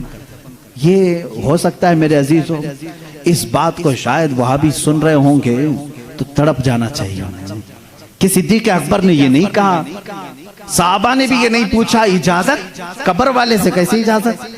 वो रसूल पाक कब्र में है और कहने वाला कोई आम आदमी नहीं, अबू बकर सिद्दीक है, खलीफतुल मुस्लिमीन है रज़ियल्लाहु अन्हु। साहबा ने भी कुछ भी कहा नहीं। ठीक है, सबको शायद अकीदा वही था जो आज बरेली के इमाम ने हमें दिया है। साहबा का अकीदा वही था, तू जिंदा है वल्लाह, तू जिंदा है वल्लाह, मेरी चश्मे आलम से छुप जाने वाले। इसीलिए उन्होंने नहीं कहा, पूछा नहीं। वफात हो गई, गुस्ल के बाद, तजहीज़ तकफीन के बाद जनाजा लाया गया और उनके मुताबिक साहबा ने दरवाजे के बाहर खड़े होकर के पूछा भी, ए अल्लाह के रसूल, आपका रफीक, आपका खलील, आपका यार गार आपके पहलू में दफन होना चाहता है। साहबा का अकीदा देखो, मुलाहिजा करो। उस वक्त फरमाते हैं साहबा बाहर थे, अचानक दरवाजे की चटखनी खुली, दरवाजा खुल गया, कब्र अथर से आवाज आई, अदखिलुल हबीब इलल हबीब, हबीब को हबीब के साथ दाखिल करो। अजीज़ान गिरामी, रसूल करीम सल्लल्लाहु तआला अलैहि वसल्लम की इस आवाज़ को कौन नहीं पहचानता था। सिद्दीक़ अकबर रज़ियल्लाहु तआला अन्हु को इजाज़त के बाद दफन किया गया है। हुज़ूर अकरम सल्लल्लाहु तआला अलैहि वसल्लम के पहलू में वो आराम फरमाए हैं। सिद्दीक़ अकबर की क्या ज़ात है मेरे अजीज़ों, दुनिया में थे तो रसूल के साथ रहे, कब्र में हैं तो रसूल के साथ हैं। मेरे आका ने फरमाया, क़यामत की सूर फूंकने के बाद दुनिया की सरजमीन से सबसे पहले उठने वाला मैं होऊंगा, दूसरे नंबर पर अबू बकर सिद्दीक होंगे, तीसरे हज़रत उमर होंगे। हुजूर खुद फरमाते हैं, ऐ लोगों तुम्हें मालूम है महशर के मैदान में मैं किस तरह से आऊँगा? मेरे आका फरमाते हैं, मैं अपनी कब्र से उठूँगा, अबू बकर व उमर उठेंगे, मैं दोनों के हाथों पर कंधे, दोनों के कंधों पर अपना हाथ रख करके मैदान महशर में आऊँगा। अल्लाह अल्लाह, वो जलवा कैसे होगा जब एक वजीर इस तरफ हो, दूसरा वजीर उस तरफ हो, बादशाह हिकमत बीच में हो। वो क़यामत के दिन है। इसीलिए मेरे अजीजों, रसूल करीम सल्लल्लाहु तआला अलैहि वसल्लम की बादशाहत आज भी है या नहीं? बादशाह किसको तस्लीम करते हो? बादशाह किसको मानते हो? रसूल करीम सल्लल्लाहु अलैहि वसल्लम को। एक मुहक्किक ने बड़े अच्छे अंदाज में मुझसे एक बात कही थी कि दुनिया का निज़ाम है कि जब बादशाह कुर्सी पे होता है तो वजीर उसके पहलू में होते हैं। वजीर इधर है, इधर कोई वजीर बैठा है। बादशाह जब उठ के चला गया तो वजीर भी चले जाते हैं, वजीरों की कुर्सियां भी खाली होती। बादशाह जब तक बैठा है वजीर भी बैठे हुए हैं, जब तक बादशाह कुर्सी पर है वजीर भी हैं। वजीरों का अगल बगल होना भी इस बात की अलामत है कि निजाम सल्तनत चल रहा है, निजाम सल्तनत चल रहा है। ए लोगों, तुम किस खाम ख्याली में हो? क्यों किसी की जय विजय पुकारते हो? क्यों किसी को बादशाह तस्लीम करते हो? अल्लाह के हबीब मोहम्मद रसूलुल्लाह सल्लल्लाहु अलैहि वसल्लम दुनिया में जब थे तब वो शाह थे, वो बादशाह थे। अपनी कब्र अतहर में जब गए तो एक पहलू में सिद्दीक़ अकबर लेटे हैं और आगे के पहलू में उमर फारूक लेटे हैं। यह इस बात की अलामत है वजीर अब भी अगल बगल हैं और बादशाह अपनी कुर्सी बादशाह पर कायम है। वो जिंदा है वल्लाह, तू जिंदा है वल्लाह, मेरी चश्मे आलम से छुप जाने वाले। जब तक ये कब्रों का मंजर कायम रहेगा समझना रसूलुल्लाह की बादशाहत कायम रहेगी। आई नई हुकूमत, सिक्का नया चलेगा, आलम में रंग बदला, सुबह शबे विलादत बुझ गई जिसके आगे सभी मशअलें, शम्मा वो लेकर आया हमारा नबी। मेरे अजीजों, उस नबी का दौर खत्म नहीं हुआ, उस नबी का दौर अब भी बाकी है, उस नबी का दौर अब भी बाकी है। रसूल करीम सल्लल्लाहु अलैहि वसल्लम के जानिसार सहाबा सिद्दीक़ अकबर रज़ियल्लाहु तआला अन्हु की वफ़ात के बाद जो सहाबा मौजूद थे उन्होंने मशवरे से, जो 6 सहाबा थे, मशवरे से बिल इत्तेफाक सैयदना उमर इब्न खत्ताब रज़ियल्लाहु तआला अन्हु के हाथ में बैत कर ली। ये जमादिल आखिर का महीना था, 13वीं हिजरी थी। यहाँ से हज़रत उमर फारूक ने निज़ामे खिलाफत को संभाला। आपका दौर इतना सुनहरा है, इतना सुनहरा है, वो उमर जिसके आदाब पे शैदा सकर, इज्जो शान अदालत पे लाखों सलाम। अजीज़ान गिरामी, उस उमर की हम बात करने चले हैं जिसके मुतालिक मेरे नबी ने खुद फरमाया जिस रास्ते से उमर चलते हैं शैतान उस रास्ते पे नहीं आता है।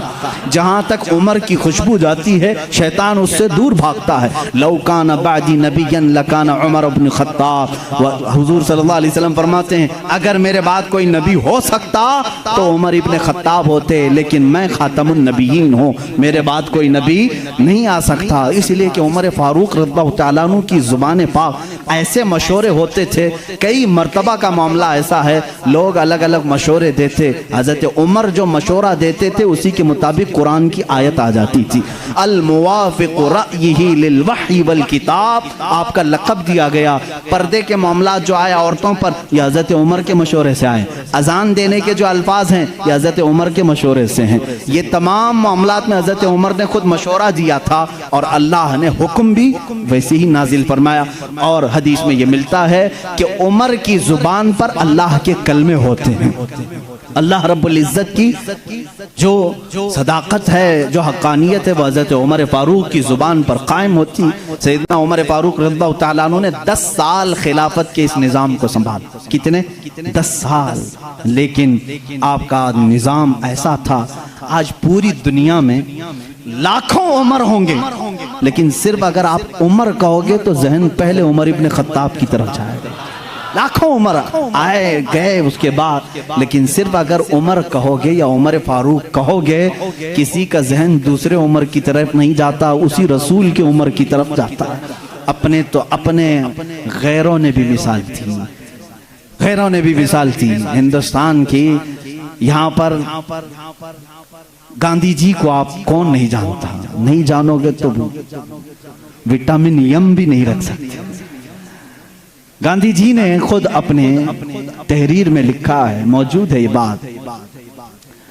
मोहनदास करमचंद गांधी की बात कर रहा हूं कि मेरे पास हमारे पुराने लोगों की तारीख पेश करने के लिए कोई चीज नहीं है, क्योंकि जिन भगवानों का तज़किरा आज किया जाता है, गांधी जी ने कहा मुझे मालूम नहीं वो हकीकत में थे भी कि नहीं थे। ये मैं दूसरों की बात नहीं कर रहा हूं। इसीलिए तो गांधी जी को आरएसएस वाले नहीं मानते। हाँ, साफ बात मैं बता रहा हूं। उन्होंने लिखा है कि मुझे मालूम नहीं कि हमारे मजहब की जो शख्सियत हैं वो हकीकत में थी भी कि नहीं थी, लेकिन हिंदुस्तान की पार्लियामेंट अब कायम होगी तो जो भी संभालेगा मैं उसको 2 नाम दे सकता हूं कि उनकी तरह संभालो, एक अबू बकर, दूसरे उमर का। कहा कि ये 2 नाम खाली ख्याली नहीं है, फील्ड पर थे और करके दिखाया। गांधी जी पढ़े लिखे आदमी थे और हिस्ट्री के वो शौकीन भी रहे, जिसकी वजह से तारीख में इस तरह की दिलचस्पी थी। इन शख्सियात का हवाला क्यों दिया? कुछ लोगों ने पूछा भी, कहा कि निज़ाम खिलाफत, निज़ाम हुकूमत संभालने का मतलब ये नहीं है कि कुर्सी पर बैठे और किसी किले की फसील पर चढ़ करके सिर्फ चिल्लाए। ये निज़ाम हुकूमत संभालने का मतलब नहीं है। निज़ाम हुकूमत संभालना, अगर चाहते हो, तुम्हें अगर कुर्सी पर बिठाया गया है तो दूसरी सबसे बड़ी तुम्हारी जिम्मेदारी क्या होती है, वो ये 2 खलीफा की जिंदगी में देखो। हज़रत उमर कहते हैं, मैं ढूंढ करके गरीबों की मदद करना चाहता था, जो बेकस है, जो मजबूर है। मुझे मदीने में एक बूढ़ी ऐसी मिली जिसका कोई नहीं था, वो गरीब भी थी, लाचार थी। हज़रत उमर कहते हैं, मैंने सोचा इस बूढ़ी की खिदमत करूंगा इसके घर में जा करके, लेकिन किसी को पता ना चले। हज़रत उमर कहते हैं, मैं सुबह जब गया उसके घर पर, उसके घर का कचरा पूरा साफ था, बर्तन धोए हुए थे, उसका बिस्तर झाड़ा हुआ, लेकिन वो औरत अपने बिस्तर से उठने के भी काबिल नहीं थी, बूढ़ी औरत थी। हज़रत उमर कहते हैं, दूसरे दिन मैं गया, फिर साफ सुथरा था। ये बूढ़ी औरत कैसे काम कर जाती है अपने घर के? तीसरे दिन वो कहते हैं, मैं फजर की नमाज से पहले छुप कर देखना चाहता था यह औरत अपने हाथों से कैसे घर की सफाई करती। लेकिन वो कहते हैं, मैं चौंक गया। दरवाजे पर एक कोई शख्स आया, कंबल ओढ़े हुए, जल्दी जल्दी झाड़ू झाड़ रहा है, बर्तन मांज रहा है, बिस्तर सलीके से लगा रहा है। अजान हुई और फौरन बाहर निकला। हज़रत उमर कहते हैं, मैं इस असरार खादिम को देखने के लिए आगे बढ़ा, कंबल उठाया तो वो सिद्दीक़ अकबर थे, खलीफतुल मुस्लिमीन, वक्त का खलीफा। इसीलिए तो खैरों ने मुतासिर होकर के कहा, दिन में अगर वो निज़ाम खिलाफत संभालते थे तो रात को अपनी रियाया की खबरगिरी भी करते थे, रात को अपनी रियाया की खबरगिरी करते थे। यही हाल सैयदना उमर इब्न खत्ताब का है। हज़रत उमर रज़ियल्लाहु ताला अन्हु गश्त करते थे मदीने की गलियों में। एक बार तो ऐसा हुआ कि मुल्के शाम से वापस आ रहे थे हज़रत उमर, एक घर के पास रुक गए। उस घर की औरत जानती नहीं थी। हज़रत उमर इस तरह से अजनबी लोगों को पूछते भी रहते थे। ये फोटो मीडिया और सोशल मीडिया का दौर भी नहीं था कि हर बादशाह का रोजाना फोटो छपना लाजिम हो, नहीं जानते थे। बहुत सारे लोग चेहरे से भी नहीं वाकिफ होते थे। हज़रत उमर वहाँ रुक गए, उस खातून से पूछा, खलीफतुल मुस्लिमीन उमर इब्न खत्ताब के बारे में जानती हो? वो कहती, हाँ जानती हूँ, बहुत अच्छा आदमी, लेकिन मेरी उसको खबर नहीं, मेरी उसको खबर नहीं। कहा क्यों? कहा मुझ तक उसका गल्ला पहुंचा नहीं है, मेरे घर में भी फाका है। हज़रत उमर ने कहा, उमर अमीरुल मोमिनीन, वो मदीने में रहता है, तेरे तक खबर कैसे पहुंचेगी? इतनी दूर तू रहती है, मुल्के शाम के रास्ते में। उस बूढ़ी औरत ने कहा, अगर उसको यहां तक की खबर नहीं पहुंच सकती तो उसे खलीफा भी नहीं बनना चाहिए। अगर इतने दूर की किसी गरीब की खबर उसको नहीं पहुंचती तो उसे खलीफा भी नहीं होना चाहिए।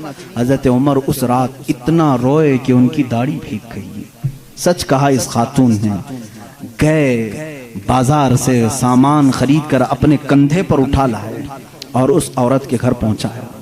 एक घर मदीने का ऐसा भी आपने देखा जहां रात को औरत अपने बच्चों को थपक कर सुलाती थी और हांडी में कुछ जल रहा होता था। आग लगी है, हांडी में पकने की आवाज आती। हज़रत उमर देख रहे थे, आवाज सुन रहे थे। बच्चों को माँ कह रही सो जाओ सो जाओ, बच्चे कह रहे माँ तो रोजाना यही बोल के सुलाती है, 2 दिन से पक रहा है, कब पकता है, हम रात को भूखे सो जाते। हज़रत उमर दस्तक देते हैं, उस घर वाली से पूछते हैं क्या मामला? कहा घर में कुछ भी नहीं। फिर ये हांडी में क्या है? कहा पानी और पत्थर रखी हूं बच्चों को बहलाने के लिए, कि इसी आस में सो जाएंगे। हज़रत उमर रज़ियल्लाहु ताला अन्हु फरमाते हैं, मुझे इसकी खबर नहीं हुई। बैतुल माल में गए, पूरा थैला उठाया, आटम का, अनाज का, अपने कंधे पर लेकर निकले। उनके गुलाम ने कहा ये हमें दे दें, हम लेकर चलते हैं। सख्ती से कहा, क़यामत के दिन क्या तू मेरे अमाल का बोझ उठा पाएगा? मुझे उठाने दे। लेकर क्या है, नकाब बांधे हुए थे अपने चेहरे पर। उस खातून से कहा मैं रोटियां पकाता हूँ। घर में दाखिल होकर आटा गूंधा, रोटियां पकाई, बच्चों को जगाया, उनका मुंह धोया और रोटियां उन्हें परोसने लगे। वो खातून की आंखों में आंसू आ गए। कहा तुझ जैसा फरिश्ता अल्लाह ने उतारा है, मेरे घर कई दिनों के बाद ग़िज़ा आई है, उस खातून से हजरत उमर ने पूछा, उमर के बारे में तुम्हारा क्या ख्याल है? उमर के बारे में तुम्हारा क्या ख्याल है? वो कहती है बहुत नेक है, खलीफा रसूल है, लेकिन क्या करूं, मुझ जैसी गरीब की फरियाद शायद उस तक नहीं पहुंची। अगर मेरे बच्चे भूखे मर गए तो मैं क़यामत के दिन ये शिकायत जरूर करूंगी। हजरत उमर हिचकियां लग गई, जोर से हिचकियां आ गई हजरत उमर को। वो खातून कहने लगी, मेरे भाई तुझे क्यों इस बात का खौफ है, तुझे क्यों इस बात का डर है, तू क्यों रो रहा है? हजरत उमर जिनकी आंखें लाल हो चुकी थी, गम की वजह से बदन पे कपकपी थी, नकाब हटाया, उस खातून को कहा, उमर इब्ने खत्ताब मैं ही हूं। वो खातून मचल गई और कहा, ऐ रब्बे जुल जलाल तू गवाह हो जा, मैं उमर की यहाँ पर भी गवाही देता हूँ और क़यामत के दिन भी गवाही दूंगी कि अगर किसी गरीब की खबरगिरी कोई कर सकता है तो वो उमर इब्ने खत्ताब है। 1 साल पूरे मदीने में कहत आ गया, वो पूरे साल तक हजरत उमर फारूक ने सालन नहीं खाया, सालन नहीं खाया, रोटी को पानी में भिगोते थे, खाते थे। लोग कहते थे आप क्यों नहीं खा रहे हैं, आप खलीफा हैं? कहते थे कहत का दौर है, पता नहीं कौन भूखा है और कौन खाया है, मैं उस वक्त तक नरम नहीं खाऊंगा जब तक मेरी पूरी रियाया खुशहाल ना हो जाए। हजरत उमर का ये निजाम था, जिसके बाद हालात ऐसे हो गए, सिर्फ 2.5 साल के बाद, सिर्फ 2.5 साल की खिलाफत के बाद मदीने के हालात ये थे मेरे अजीजों, मदीने वाले अपनी ज़कात लेकर बाहर आते थे, लेने वाला कोई नहीं था, ज़कात लेने वाला कोई नहीं, सब ज़कात देने वाले थे। सिद्दीना उमर इब्ने खत्ताब रज़ियल्लाहु ताला अन्हु ने इतना कैपेबल कर दिया था। हज़रत मुआज़ बिन जबल यमन से वहाँ का माले गनीमत मदीने में भेजते हैं हज़रत उमर के पास कि मदीने के गुरबा और मसाकिन में ये बांट दें। बहुत माल आया था, हज़रत उमर ने वो ज़कात के माल को हज़रत मुआज़ बिन जबल पर ये कह कर के वापस कर दिया, मदीने में अब कोई फ़कीर नहीं रह गया, सब ज़कात निकालते हैं, इसका कोई मुस्तहिक नहीं, यमन में ही बांट दो। हज़रत मुआज़ ने फिर दोबारा भेजा कि यमन में भी कोई फ़कीर बाकी नहीं है, जो थे उनको बांटने के बाद ये भेजा गया है। हज़रत उमर ने वो माल दूर के किसी मुल्क भेजा जहाँ फुकरा व मसाकिन थे। ये निज़ाम अदल अगर कोई कायम कर सकता है तो वो उमर इब्ने खत्ताब है रज़ियल्लाहु ताला। और जानते हैं पूरी कायनात के लिए, पूरी दुनिया के लिए हज़रत उमर के वो काम जो आज भी दुनिया उनकी प्यासी है। और पार्लियामेंट के लॉ बनाने वालों के लिए मेरा चैलेंज है, उमर इब्ने खत्ताब के बनाए हुए कवानीन को छोड़कर आज पूरी दुनिया की किसी पार्लियामेंट में मुकम्मल लॉ कोई बना ही नहीं सकेगा। इसलिए कि जराइम के कवानीन, बच्चों के कवानीन, औरतों के कवानीन, बूढ़ों के कवानीन, सबके कवानीन सबसे पहले हज़रत उमर फारूक ने मुरत्तब किए। और जानते हैं ये लेआउट बनाने वाला सिस्टम, डेवलप करने वाला सिस्टम, सिटी बनाने का प्लान सैयदना उमर फारूक का दिया हुआ है। सबसे पहले बसरा और कूफा आपने बनाया था, यानी मास्टर प्लानिंग के साथ सिटी बनाई गई। रोड बनाने का सबसे पहला काम हज़रत उमर फारूक ने किया है। तारीख सबसे पहले हज़रत उमर फारूक ने कायम की। बैतुल माल का निज़ाम सबसे पहले हज़रत उमर ने कायम किया है। मस्जिदों के मुअज्जिन और मस्जिदों के इमामों के लिए तनख्वाह का सिस्टम हज़रत उमर फारूक ने कायम किया है।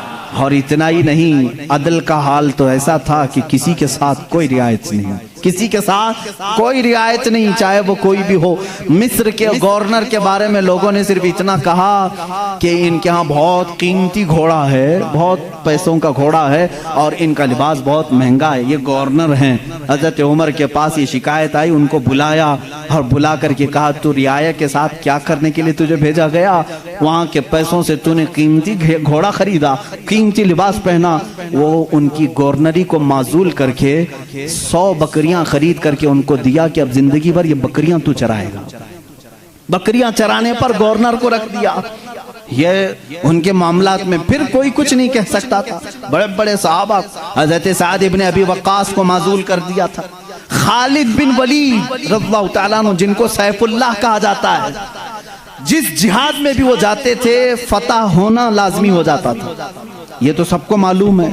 हज़रत खालिद बिन वलीद अपनी ज़िंदगी में इतनी जंगें की हैं, कोई जंग में शिकस्त नहीं हुई।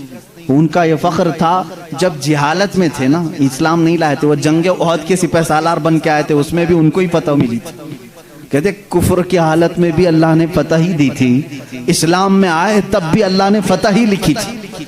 हजरत खालिद बिन वलीद एक ऐसे जर्नेल का नाम है जिसका नाम कयामत तक कायम रहेगा, लेकिन हजरत उमर फारूक रज़ियल्लाहु ताला अन्हु ने सिपह सालारी से उनको माजूल कर दिया था। सस्पेंड करना मामूली बात नहीं, लेकिन हजरत उमर क्यों करते थे जानते हैं? बाज लोग इसको नुक्ता चीनी करते हैं, हजरत उमर इसको हटाए उसको हटाए।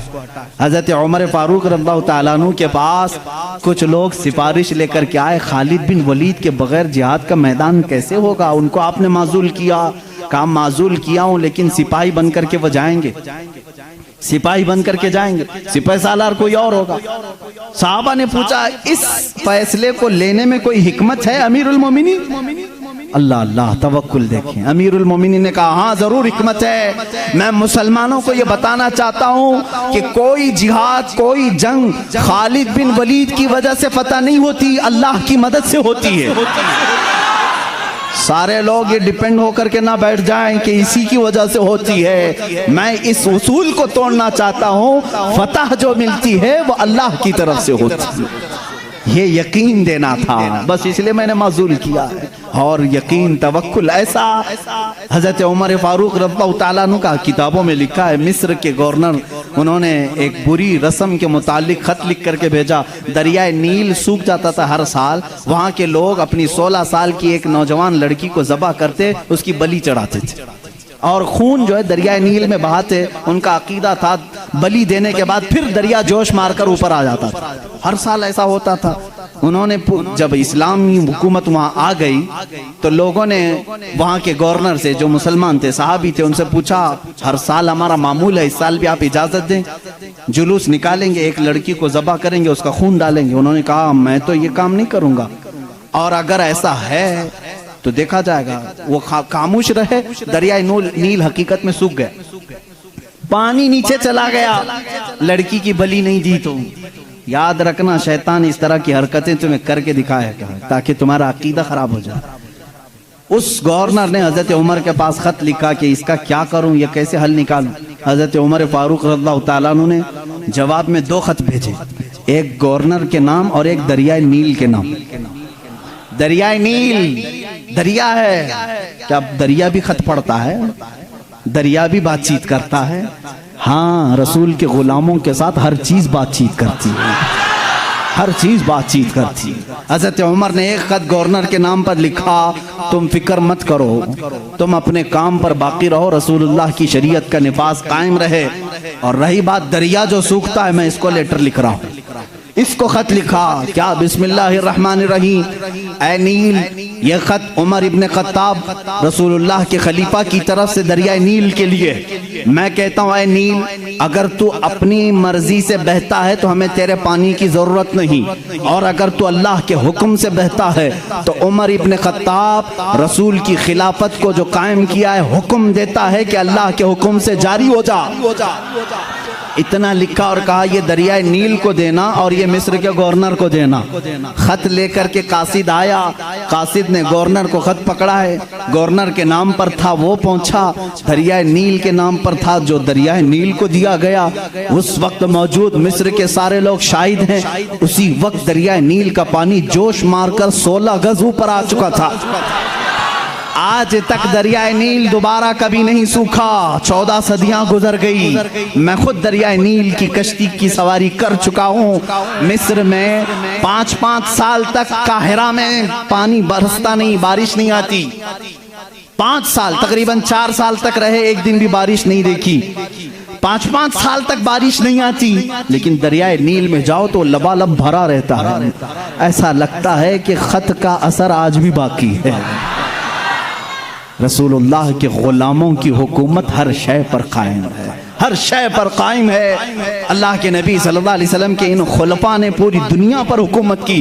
क्यों ना हुकूमत करें? इसलिए कि ये ताबे थे अल्लाह उसके रसूल के। तो अल्लाह ने ये वादा किया है, इन तंसुरुल्लाह यंसुरकुम, अगर तुम अल्लाह के दीन की मदद में लगे रहो, अल्लाह पूरी कायनात को तुम्हारी मदद में लगा जाएगा, तुम्हारी मदद में लगा देगा। वो सहाबा कैसे थे? जो मेडिटेरेनियन सी आज भी मौजूद है, बहरे मुतवस्सित, अरब से यूरोप में जाना था। कुछ सहाबा इकराम वो भी हैं जिन्होंने एक दरिया के पास आकर घोड़े रोक लिए। दरिया सामने, समंदर है, उधर के कंट्री में जाना है, कश्तियां किसी के पास नहीं। जो जर्नेल साहबी थे, सिपाही सालार, सबों ने कहा क्या करें, यहाँ दरिया कश्ती कोई नहीं लाया, हम वापस चलें, दूसरा कोई रास्ता देखें। उस साहबी ने कहा बहुत लंबा सफर करके आए, वापसी का कोई रास्ता नहीं हो सकता। कहा सामने समंदर है, कहा हम रसूल के गुलाम हैं, रसूल करीम सल्लल्लाहु अलैहि वसल्लम के गुलाम हैं। भला आज तक कोई आंधी हमारा रास्ता रोक सकी है, कोई तूफान हमारा मुंह मोड़ सका है? उस साहबी ने ऐसी तकरीर की और साहबा ने पूछा करना क्या है ये तो बताएं। सिपह सालार साहबी ने कहा अल्लाह का नाम लो, घोड़े दौड़ाओ, समंदर में चलते चलो। वो साहबा कहते हैं सिपह सालार साहबी आगे बढ़ते रहे, समंदर में घोड़े दौड़ते रहे, यहाँ तक के पूरे समंदर का सफर तय हो गया। किसी घोड़े की टाप पर एक बूंद पानी तक ना लगा। दश्त तो दश्त है, इकबाल ने इसी के लिए कहा दश्त तो दश्त है, दरिया भी ना छोड़े हमने, बहरे जुल्मात में दौड़ा दिया घोड़े हमने। दी अजाने कभी यूरोप की कलीसाओं में तो कभी अफ्रीका के तपते हुए सहराओं में। आ गया ऐन लड़ाई में गर वक्ते नमाज, किबला रूहों के जमीन बोस हुई कौमे हिजाज। एक ही सब में खड़े हो गए महमूद अयास, न कोई बंदा रहा न कोई बंदा नवाज। ये हमारी तारीख है, ये हमारी शान है। सैयदना उमर इब्न खत्ताब रज़ियल्लाहु ताला अन्हु के दौरे खिलाफत के सुनहरे काम बहुत तवील है मेरे अजीजों। उस निज़ाम अदल को मैं आज भी चैलेंज करता हूँ। गस्सान का एक बादशाह इस्लाम में आया है, इस्लाम कबूल करके आया है, हज के लिए निकले खुशी में सारे मुसलमान, हजरत उमर भी उसमें साथ में थे, खलीफा थे। तवाफ के दौरान उस बादशाह की लुंगी पर एक मुसलमान का पैर पड़ गया, लुंगी सरक गई। उसने अपनी बेइज्जती महसूस की, थप्पड़ मारा काबे के सामने। उस मुसलमान को बहुत उसने मारा, वो जख्मी हो गए। उन्होंने शिकायत की हजरत उमर फारूक के पास। आदिल, वो अदल की पैकर जो निज़ाम रसूल से जरा बराबर हट कर कभी फैसला नहीं करते। हजरत उमर का फैसला तो वो है कि एक बंदा ये हुजूर के पास फैसला लेकर के आया था, मालूम है ना, एक यहूदी और एक मुसलमान जमीन के झगड़े में फैसला किया। हुजूर ने फैसला किया यहूदी के हक में, ये जमीन तू छोड़ दे, लेकिन वो मुसलमान मुनाफिक था, दिल में बुग़्ज़ था। उसने कहा मैं रसूल का फैसला नहीं मानता, उमर के पास फैसला लेंगे, उमर के पास करेंगे। वो यहूदी को यकीन था जो रसूल फैसला करेंगे वही उमर भी करेंगे। लेकिन यहाँ मामला बदल गया, यहाँ मामला बदल गया। वो मुनाफिक ये सोचता था कि उमर को मैं अपनी बातों में ले लूंगा, ये यहूदी है हमारे दुश्मन, जमीन मेरे हवाले कर दी जाए। हजरत उमर के पास दोनों गए और कहा हमारा मामला ऐसा ऐसा है। उस यहूदी ने कहा ए उमर एक बात सुन लो, ये फैसला तुम्हारे नबी के पास हुआ था। कहा उन्होंने क्या कहा? कहा मेरे हक में उन्होंने जमीन का फैसला किया। फिर इसने क्या किया? कहा ये नहीं मानता है, कहता है उमर के पास फैसला करें। अल्लाह अल्लाह। कहा मैं तो फिर इसका फैसला करता हूँ। हजरत उमर अंदर गए, तलवार लाए और उसकी गर्दन उड़ा दी। कहा जो रसूल का फैसला ना माने उमर उसका फैसला ऐसी करता है। ये बात मदीने में मशहूर भी हो गई, मुसलमान का कत्ल कर दिया उमर ने। हुजूर ने उनको बुलाया और कहा कि तुमने एक मुसलमान का कत्ल किया। कहा मैं उसको मुसलमान मानता ही नहीं जो आपको हकम नहीं मानता, लेकिन अगर मैं गलती पर हूं तो या रसूल अल्लाह मुझे सजा दे दें। उस वक्त तक आयत नहीं आई थी, आयत नाजिल हुई, फला वरब्बिका ला युमिनूना हत्ता युहक्किमूका फीमा शजर बैनहुम। ऐ रसूल कसम है तुम्हारे रब की, अल्लाह फरमा रहा है, अल्लाह फरमा रहा है, ऐ रसूल तुम्हारे रब की कसम, वो ईमान वाला हो ही नहीं सकता जो अपने आपसी मामलात में आपको हकम नहीं मानते। हुजूर ने फरमाया तब तो उमर ने सही फैसला किया। उस फैसले के हामिल अलंबरदार उमर के पास रज़ियल्लाहु तआला फैसला लेकर के आए गस्सान के बादशाह और एक आम मुसलमान का। वो बादशाह है, पहले ईसाई था, मुसलमान हुआ चंद दिन पहले मुसलमान हुआ है। दोनों का फैसला आया। हज़रत उमर ने पूछा क्या मामला है? वो गस्सान के बादशाह ने कहा ए उमर अमीरुल मोमिनीन, क्या मुझे भी कटहरे में खड़ा करेंगे? मैं बादशाह हूँ गस्सान का, आप मुझे अपने बाजू में बिठाए। हजरत उमर ने कहा आज मुकद्दमा है, बादशाह नहीं, तुम भी वहीं खड़े रहोगे जहां मुकद्दमा करने वाला खड़ा है। दोनों को खड़ा किया, मामला पूछा तो उसके बाद हजरत उमर ने कहा तुमने ज्यादती की, उसका गलती से पैर पड़ा है, हाँ, अगर तुम्हें लगता है कि उसने तुम्हारी बेइज्जती की तो सजा भी थोड़ी होनी चाहिए थी, लेकिन जितना तुमने उसको मारा है ये उसका हक है। कहा क्या फैसला होगा? हजरत उमर ने कहा उस आम मुसलमान से जितने थप्पड़ ज्यादा उसने लगाए तू भी लगा दे, यही फैसला है। जितना उसने ज्यादा मारा है तू मार। वो गस्सान का बादशाह कहता है बादशाह को आम आदमी मारेगा? हजरत उमर ने कहा हाँ मारेगा, ये निजाम रसूल है, ये निजाम रसूल है, ये कैसर और किसरा की हुकूमतें नहीं है, ये अल्लाह के नबी की कायम की हुई अदालत है। उसने कहा एक दिन की मुझे मोहलत दें, कल आकर के इस फैसले पर अमल किया जाए। आपने कहा मोहलत तो दी जा सकती, जैसे रिमांड में लेते हैं। उसको छोड़ा गया, लेकिन वो बादशाह फरार होकर के भाग गया और इस्लाम भी छोड़ दिया, मुर्तद होके चला गया। हजरत उमर ने उस दिन कहा, कुछ लोग कहने लगे हजरत उमर उसके हक में बात करते तो बादशाह आज मुसलमान रहता। ऐसी कुछ बातें भोली भाली लोग करते हैं, ऐसा करते तो अच्छा होता, ऐसा नहीं करना चाहिए था। हजरत उमर ने जलाल में कहा इस तरह के 1000 छोड़कर जाएं तो जाएं, लेकिन निजाम रसूल का एक हर्फ भी मैं अपने हाथ सामने से जाने नहीं दूंगा। अदल के तकाजों को पूरा मैं हमेशा होता रहने दूंगा। ये सैयदना उमर फारूक की अदालत थी। ये आज पीस एंड जस्टिस की बात करते हैं, उन लोगों से बात करते हैं जिनके पास उमर जैसी अदालत है। ऐ मेरे अजीजों, अदालत के नाम पर आज बड़ा धब्बा है। यहाँ पर बहुत सारे मामला हो सकता है, बहुत सारे लोग मेरे ऊपर इस बात का भी केस कर दें कि हद की अदालत है, अदालत की बेइज्जती करता है।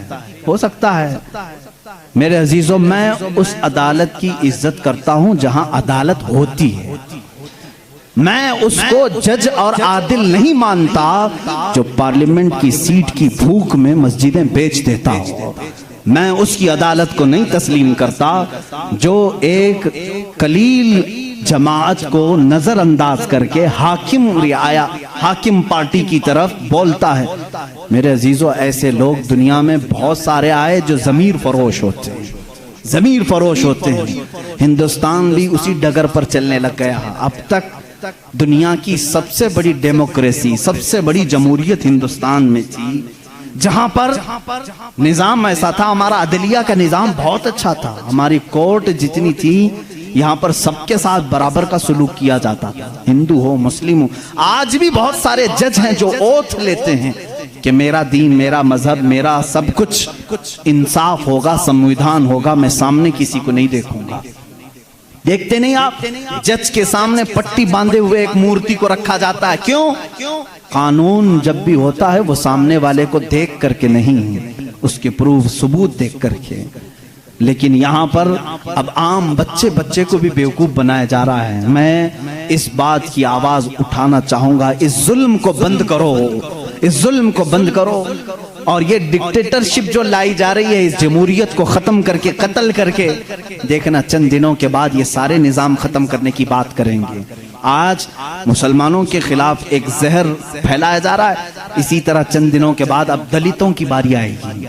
इसलिए कि दलितों को भी एक आंख नहीं भाते, ये कभी पसंद नहीं करते। ये 2000 साल पुराना निजाम मनुस्मृति का लाना चाहते हैं, जहां सिर्फ चंद लोगों की हुकूमत होगी। जानते हैं, तारीख उठा करके पढ़ो, इसी सरजमीन पर ऐसे जुल्म किए गए हैं जहां चंद ब्राह्मणों ने कम जात के लोगों के कान काटे हैं, जहां लोगों के कानों में गरम तेल डाले हैं। इसी सरजमीन पर कम जात के लोगों को कूड़ा करकट में घर बनाने पर मजबूर करते थे। जहां आला जात के लोगों के पेशाब पाखाने होते थे, वहां दलित बिरादरी को रखने पर ही मजबूर करते थे। हर एक के गले में रस्सी बांधकर एक मटका लटकाते थे कि थूकना है तो दलित जमीन पर थूक नहीं सकता, उस मटके में थूकेगा, इसलिए कि उसका थूक जमीन पर पड़े तो ये अपशगुन समझते थे। उस पूरे निजाम को, यहाँ पहले हिंदुस्तान में ये सारी चीजें चली हैं, कास्टिज्म, जात बिरादरी, ऊंच नीच के मामला चलते रहे। लेकिन मैं समझता हूं कि हिंदुस्तान को जब आजादी मिली, भारत को जो आजादी मिली 1947 के बाद, सबों ने मिलकर के एक संविधान बनाया था, अदल इंसाफ का सब लोगों ने हलफ उठाया था, इसमें सबका हिस्सा बराबर का होगा, सब लोगों ने कुर्बानी दी है, सबके लिए निजाम एकसा होगा, बराबर होगा, और सबकी दीन का, सबके रिलीजियन का मान सम्मान किया जाएगा। लेकिन अब जो हालात हैं मेरे अजीजों, ये दूसरी डगर पर चल पड़े।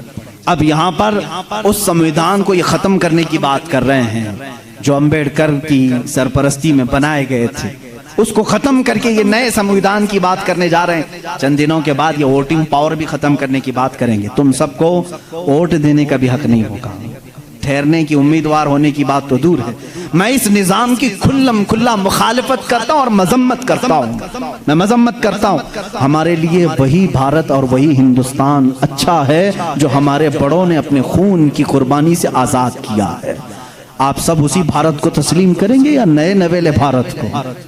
हम इस नवे नवेले भारत को जिस डगर पर ये ले जा रहे हैं कास्टिज्म की पर, हम उसको नहीं तस्लीम करते। हम उस भारत को, उस संविधान को मानते हैं जहां अदल सबके लिए बराबर हो, सबके लिए बराबर हो। सुप्रीम कोर्ट को आजाद रखा जाए, वो सबके साथ बराबर का इंसाफ कर सके, चाहे वो तख्त पर बैठा हुआ आदमी हो, चाहे वो गरीब आदमी हो, सबके साथ बराबर का अदल कर सके। हिंदुस्तान ही की बात मैं अगर बताऊं, यहाँ पर एक बादशाह ऐसा भी गुजरा जिसके एक तीर से एक बच्चे की मौत हो गई थी, एक बच्चे की मौत हो गई। औरत जो बच्चे की माँ थी वो मुकदमा कर दी चीफ जस्टिस के पास। उस वक्त के जो चीफ जस्टिस थे काजी सिराजुद्दौला, उन्होंने तलब किया बादशाह को तलब किया। इसी हिंदुस्तान की बात कर रहा हूं। औरत एक जगह खड़ी है, वक्त का बादशाह एक जगह खड़ा है। औरत ने कहा मेरे बच्चे को इनके तीर से मौत हो गई। बादशाह शिकार खेल रहा था, चूक के तीर लग गया। बादशाह ने कहा हाँ मेरा तीर लगा तो है, गवाह भी हैं, सिपाही भी गवाह हैं, औरत भी गवाह है।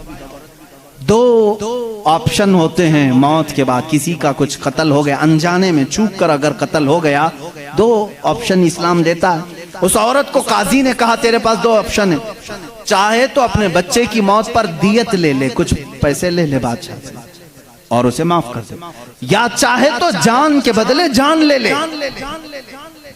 बादशाह की जान भी ले सकती है। काजी ने फैसला सुना दिया, ये नहीं कि बादशाह को छोड़ देना है। दोनों ऑप्शन औरत के ऊपर। वो औरत ने जब देखा कि अदल का ये पैकर इस्लामी निजाम है, बादशाह के तीर लगा है और काजी सही सही फैसला दे रहा है, उस औरत ने कहा अगर ये काजी आज इस तरह का सही फैसला दे रहा है तो इस तरह के बादशाह की वजह से ही, बादशाह ऐसा होगा इसीलिए काजी ऐसा है। उस औरत ने कहा मैं इस बादशाह की जान बख्शती हूँ, मेरे बच्चे के लिए जो दियत बनती है वो बादशाह मुझे दे दे। बादशाह ने जितनी दियत बनती थी उससे ज्यादा उसे दिया। और जब ये मामला खत्म हुआ तो बादशाह काजी के पास आया, काजी के पास आया और अपना जुब्बा खोला, उसमें खंजर था। खंजर निकाला, कहा काजी, वो उस वक्त के सुप्रीम कोर्ट का चीफ जस्टिस था काजी। बादशाह क्या कहता जानते हो? मुझे जब पता चला मेरे ऊपर मुकदमा है और मुझे मालूम था मेरे तीर से एक बच्चा फौत हुआ है, मैं आज कोर्ट में आ रहा था, मैं साथ ही खंजर लेके चला। काजी ने पूछा क्यों लेके चले? कहा मैं ये देखना चाहता था कि अगर फैसला कुरान और हदीस के मुताबिक हो तो ठीक है मैं मान लूं, और जरा बराबर अगर बादशाह का ख्याल करके काजी ने किया तो इसी खंजर से काजी को कत्ल कर दो। बादशाह ने यह कहा, काजी मुस्कुराया और अपने गद्दे से उठ गया और चादर हटाई, नीचे बहुत बड़ा कोड़ा था। कहा बादशाह तुम्हें मालूम है मैं आज पहली मर्तबा इस कुर्सी पर आने के बाद, इस गद्दे पे आने के वक्त कोड़ा नीचे लेकर बैठा हूं। कहा क्यों? कहा मैंने उसी वक्त तय कर लिया कि बादशाह को कटहरे में खड़ा करूंगा और फैसला कुरान और हदीस के मुताबिक सुनाऊंगा। अगर बादशाह मान लिया तो ठीक, वरना मैं इस कोड़े से उसे मनवाऊंगा। ये निजाम इस्लाम था, यादल के तकाजे थे। वो उमर इब्ने खत्ताब के दौर के भी सुनहरे वाकयात इस्लाम ने हमें हर जगह सिखाए हैं। ऐ मेरे अजीज भाइयों, अपने घर में भी आदल करना सीखो। जहां तुम्हें अल्लाह ने जितना इख्तियार दिया अदल के साथ पेश आओ। अपने मजदूरों के साथ अदल करो, अपनी बीवियों के साथ अदल करो, अपने बच्चों के साथ अदल करो। याद रखो क़यामत के दिन तुमसे सब चीज़ों का सवाल होगा। अगर तुम्हारे 4 बच्चे हैं, चारों में से अगर किसी के साथ ऊंच नीच किया तो सारे तुम्हारे आमाल इकारत हो जाएंगे, गैरत हो जाएंगे। एक बच्चे के साथ भी तुम नाइंसाफ़ी नहीं कर सकते, सारे के साथ बराबर का सलूक करो। अगर किसी की 2 बीवियां हैं तो फरमाया गया अदल का तकाजा पूरा करो। माँ बाप अगर दोनों हैं तो दोनों के साथ अदल का तकाजा पूरा करो। ये नहीं कि माँ की तरफ झुकाव हो गया, बाप को गालियां देता है, या बाप की तरफ हो गया, माँ को कोसता है। ना, सबके साथ अदल इस्लाम सिखाता है। तुम अगर किसी कंपनी के मालिक हो, फैक्ट्री के मालिक हो, मजदूरों के साथ अदल करो, इसलिए कि क़यामत के दिन इससे भी तुम्हारा सवाल होगा। अदल इस्लाम सिखाता है। वो उमर इब्न खत्ताब रज़ियल्लाहु तआला अन्हु की ज़िंदगी पाक से हमें मिले हैं। मेरे अजीज़ों, मुझे वक्त ताख़ीर से यहाँ तक पहुँच चुका है और मैं समेटूंगा तो मैं समझता हूँ उस्मान इब्न अफ़्फ़ान और हैदर कर्रार रज़ियल्लाहु तआला अन्हुमा की ज़ात के साथ नाइंसाफ़ी हो जाएगी। और मैं कतान ये नहीं चाहता कि उन बुज़ुर्ग हस्तियों के साथ जहाँ एक ज़ुन्नूरैन है तो दूसरा हैदर कर्रार है, जिनकी ज़ात 2 जुमलों में कंप्लीट नहीं हो सकती, 2 बातों में मुकम्मल नहीं हो सकती। इसलिए थोड़ी सी कुर्बानी के साथ कल की एक और रात हम इंशाअल्लाह इन खुलफा की ज़िंदगी पर गुफ्तगू करेंगे। इसलिए कि मेरा मामूल तो ये था, कल का दिन मैंने पूरे अहले बैत के लिए वक्त करना था, लेकिन खुलफा राशिदीन की बात के बाद इंशाअल्लाह अज़ीज़ अहले बैत अताहार की भी ज़िंदगी हम जिक्र करेंगे। इन 2 हस्तियों की मैंने मुख्तसर झलकियाँ आपके सामने रखी। खुलासा कलाम, जिंदगी में 2 बातें आज लेकर के जाओ, एक सिद्दीक की सदाकत, दूसरे उमर की अदालत। अगर ये जिंदगी में आ गई तो समझ लो इकबाल ने क्या कहा है जानते हैं? शायर मशरिक कहते हैं, सबक पढ़ फिर सदाकत का, अदालत का, सखावत का। सबक पढ़ फिर सदाकत का, अदालत का, सखावत का। लिया जाएगा काम तुझसे दुनिया की इमामत का, लिया जाएगा काम तुझसे दुनिया की इमामत का। मतलब ये है जिसके अंदर 3 चीजें आ गई, सिद्दीक की सदाकत आ गई, उमर की अदालत आ गई, उस्मान की सखावत आ गई, तो फिर कोई उसे फिक्र की जरूरत नहीं। अब कौम उससे इमामत का ही काम लिया करेगी, इसलिए कि वो हर एक का इमाम बनने के काबिल होगा जिसके अंदर ये 3 चीजें आ गई, सदाकत, अदालत और सखावत। आज इन 3 चीजों के ऊपर मेहनत करो मेरे अजीजों। सदाकत का तकाज़ा ये है, हक बोलो, हक पर कायम रहो। हक बोलने के लिए किसी से खौफ ना खाओ, जब तक जुबान चल रही है बोलो। मैं तो यही समझता हूँ, मेरा मजहब, मेरा मसलक यही है, मैं हुसैनी हूँ, हक गो हूँ, मैं हुसैनी हूँ, वफादार हूँ, मैं हुसैनी हूँ, शुजाअत का अलंबरदार हूँ। ये हमारे नारे होने चाहिए। मैं हुसैनी हूँ, यजीद के हाथ में हाथ देने वाला नहीं। मैं हुसैनी हूँ, हुकूमत के दबाव में आने वाला नहीं। मैं हुसैनी हूँ, जुल्म का साथ देने वाला नहीं। मैं हुसैनी हूँ, मजलूमों के साथ रहने वाला हूँ। इसी तरह आप सब ये भी नारा लगाएंगे, मैं सिद्दीक की सदाकत का अलंबरदार हूँ। बात 50,000 के मजमे में भी वही करूंगा और 5 लोगों के मजमे में भी वही करूंगा। अगर 5 मुसलमान हैं तब भी मैं कहूंगा अल्लाह सबसे बड़ा है। तख्त पर मुझे बिठाया जाए तब भी कहूंगा अल्लाह सबसे बड़ा है। ये सिद्दीक का मिजाज हमें देता है। सिद्दीक की जात से जो मिजाज हमें मिलता है वो ये है, अगर तुम तख्त पर बैठो तब भी ये कहो अल्लाह सबसे बड़ा है, और अगर तुम अपने घर में हो तब भी कहो अल्लाह सबसे बड़ा है। और उमर का मिजाज क्या कहता है जानते हो? एक बार आपको लोगों ने अमीरुल मोमिनीन का नारा लगाया जब बैतुल मुकद्दस फतह हुआ था। अल्लाह अल्लाह, आप रो पड़े, सारे लोगों को जमा किया, एक ऊंचे टीले पर खड़े हो गए, खुतबा दिया, रोने लगे, ऐ मुसलमानों, आज तुमने मुझे अमीरुल मोमिनीन कह के पुकारा है, अमीरुल मोमिनीन कह रहे हो। सुनो, मैं अपनी हैसियत बताता हूँ, मेरी जात क्या है। मैं खत्ताब का वही बेटा उमर हूँ। आपके बाप का नाम क्या था? खत्ताब। हज़रत उमर कहते हैं मैं खत्ताब का वही बेटा उमर हूँ जिससे बचपन में 2 बकरियां भी नहीं संभाली जाती थी। मेरे बाप मुझको 2 बकरियां देकर भेजते थे, मैं उन्हें संभालने के लिए जाता, कभी एक इधर भागती कभी वो उधर भागती। मेरे बाप बड़े सख्त थे, मुझे घूंसे मारते थे, मुझे थप्पड़ मारते थे, मैं बारहा मेरे बाप की मार खाया हूं, मुझसे 2 बकरियां नहीं संभाली जाती थी। और आज हालत यह है, 25 लाख मुरब्बा मील पर तन्हा उमर फारूक की ज़मा में हुकूमत है। मजाल है मुल्क शाम में कोई आवाज उठा सके, मजाल है कोई यमन में आवाज उठा सके, मजाल है कोई मिस्र में आवाज उठा सके, मजाल है कोई इराक में आवाज उठा सके, किसी की आवाज नहीं उठती। बैक वक्त इस जमाने की 7 कंट्रियों को तन्हा मदीने में बैठ करके वो देख रहे थे। निहावंद में जंग हो रही है, निहावंद में जंग हो रही है। एक साहबी सारिया, उनको उमर फारूक मस्जिद नबवी में खिताबत के दरमियान पुकार कर कहते या सारिया इलल जबल, या सारिया इलल जबल, या सारिया इलल जबल। मदीने में हजरत उमर फारूक जुम्मा का खुतबा दे रहे हैं और पुकार रहे हैं सारिया पहाड़ की तरफ जाओ, पहाड़ की तरफ जाओ, पहाड़ की तरफ जाओ। मस्जिद में बैठे हुए किसी को कुछ समझ में नहीं आया।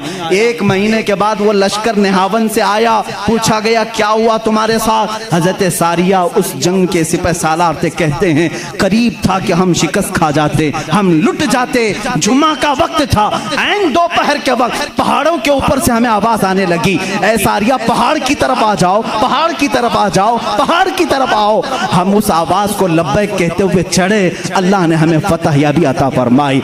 ऐ मेरे अजीजों, मुसलमान कहते सारिया तुझे मालूम है ये आवाज किसी और की नहीं, वो मदीने से बैठकर उमर फारूक ने तुम्हें पुकारा था। जब रसूलुल्लाह का ये गुलाम, रसूलुल्लाह के ये गुलाम मस्जिद नबवी के मिंबर से आवाज दे करके मुल्क शाम के निहावंद में मदद कर सकते हैं, तो फिर मैं ये क्यों ना कहूं हम यहाँ से पुकारें वो वहां से सुने। मुस्तफा की समाअत पे लाखों सलाम, दूरों नजदीक के सुनने वाले वो कान, काने लाले करामत पे यह हमारा अकीदा है। बरेली के इमाम ने जो अकीदा दिया वो बरेली का नहीं, वो मदीने का अकीदा है, वो मदीने का अकीदा है, वो सहाबा का अकीदा है। बात मैं ये कह रहा था, हज़रत उमर ने क्या मिजाज दिया जब आपको अमीरुल मोमिनीन पुकारा गया। उन्होंने कहा मैं वही खत्ताब का बेटा हूँ जिससे 2 बकरियां नहीं संभाली जाती थी। आज 25 लाख किलोमीटर मुरब्बा, स्क्वायर किलोमीटर में तन्हा संभालता हूँ। जानते हो ए सहाबा, ए ताबईन, ए मोमिनी, किस वजह से? इसलिए कि पहले मैं खत्ताब का बेटा था, अब रसूल का गुलाम हूँ। जब से मेरी निस्बत रसूलुल्लाह से है, हर चीज अल्लाह ने मेरे ज़ेरे नगी की है। जब तक बिके न थे तो कोई पूछता न था, या रसूल अल्लाह तुमने खरीद कर हमें सहाबा का जो अकीदा था, ऐ मुसलमानों तुम भी वही पुकारो। आज मैं भी बबंगे दुहल ये कहता हूँ, मेरा नाम क्या है, मेरी जात क्या है, मुझे कौन जानता है। आज अगर इतना सारा मजमा मुझे सुनता है तो सिर्फ इसलिए कि मेरी निस्बत हदीस रसूल से है, रसूल करीम सल्लल्लाहु अलैहि वसल्लम की शरीयत से है। मैं नबी की बात करता हूँ, मेरा मजमा सुनता है। हाँ, अगर नबी की जात को छोड़ो तो फिर कोई तुम्हारा नहीं, उनसे फिरे जहाँ फिरा फिराई कमी वकार में। इसीलिए मेरे मुर्शिद ने पुकार करके हमें जाते वक्त ये दर्स दिया, बरेली की सरजमीन से हुजूर ताजुश शरिया ने ये पुकारा था, नबी से जो हो बेगाना, नबी से हो जो बेगाना उसे दिल से जुदा कर दें, पितर मादर बिरादर जानो माल उन पर फिदा कर दें। जिंदगी ये नहीं किसी की किसी के लिए, जिंदगी है नबी की नबी के लिए। ना समझ मरते हैं जिंदगी के लिए, अरे जीना मरना है सब कुछ नबी के लिए, जीना मरना है सब कुछ नबी के लिए। इस जिंदगी पर चलोगे तुम्हारा बाल बेका भी नहीं होगा इंशाअल्लाह लजीज। अगर आफतें आती हैं तो आए, इसलिए कि मैं ये भी कहता हूँ तूफान मेरे अज़्म का कर रहा है तवाफ, और लोग ये समझते हैं कश्ती भंवर में है, हमारी कश्ती भंवर में नहीं, ये तूफान हमारे अज़्म का तवाफ कर रहे हैं। अगर हम जेल में जाते हैं तो पुकार करके कहते हैं ऐ मुज़फ़्फ़र, ऐ मुक़य्यद, मुज़फ़्फ़र को मुक़य्यद न समझना ऐ सय्याद। हमारे बड़े बुजुर्ग हैं कचोचा मुकद्दसा के सैयद मुज़फ़्फ़र हुसैन साहब, उनको जब जेल में कैद किया गया था तो उन्होंने जेल के अंदर से आवाज़ दी थी, मुज़फ़्फ़र को मुक़य्यद न समझना ऐ सय्याद। ये मेरी असीरी भी सुन्नत आबाई है। ये मेरे आबा व अजदाद की सुन्नत है, मैं अदा करने आया हूँ। अगर मेरा कत्ल होता है, मेरे टुकड़े होते हैं, तब भी मैं कहूँगा मैं तो खुबैब की सुन्नत पर दुनिया से जा रहा हूँ, मैं तो खब्बाब इब्न अरत की सुन्नत पर जा रहा हूँ। आओ जालिमो, जलाना चाहते हो जलाओ, अंगारे दहकाओ। हम ये कहेंगे आज बिलाल की सुन्नत पर अमल हो गया। अगर तुम काटना चाहते हो काट लो, हम कहेंगे अब्दुल्ला बिन जहश की सुन्नत पे अमल हो गया। अगर तुम हमें उतारना चाहते हो उतारो, इसलिए कि हमें तो मालूम है उमर इब्न खत्ताब जैसे आदिल हुक्मरान को भी मस्जिद नबवी शरीफ में खंजर मार करके कत्ल किया गया था। आप जब नमाज की हालत में थे, फज्र में जालिम ने खंजर मारा और एक रकात आप पढ़ा चुके थे, वो शहीद हुए। 26 जिलहिज्जा को आपको खंजर मारा गया था, 1 मुहर्रम को आपकी शहादत हुई। इसलिए मुसलमानों, हम मौत से डरते हैं? मौत से नहीं डरते। मैं सिर्फ यही जज्बा बेदार करना चाहता हूँ, जिसके पास सिद्दीक की सीरत होगी, उमर की सीरत होगी, उस्मान व हैदर रज़वानुल्लाहि अलैहिम अजमईन की सीरत होगी, वो बेखतर कूद पड़ेगा आतिश नमरूद में। इश्क अक्ल भी महव तमाशाए लबे बाम है अभी। इसलिए हम कहते हैं आज भी जो हो इब्राहिम सा ईमान पैदा, आग कर सकती है अंदाजे गुलिस्तां पैदा। अब आखिरी ये मेरा मैसेज है, उठो कुव्वते इश्क से हर पस्त को बाला कर दो, कुव्वते इश्क से हर पस्त को बाला कर दो, दहर में नामे मोहम्मद से उजाला कर दो। कि मोहम्मद से वफा तूने तो हम तेरे हैं, ये जहां चीज है क्या लौह कलम तेरे हैं, नहीं तेरा नशीमन कसरे सुल्तानी के गुंबद पर है मुसलमान, तू शाहीन है बसेरा कर पहाड़ों की चट्टानों पर। वाखिर दावाना अनिल हम्दुलिल्लाह।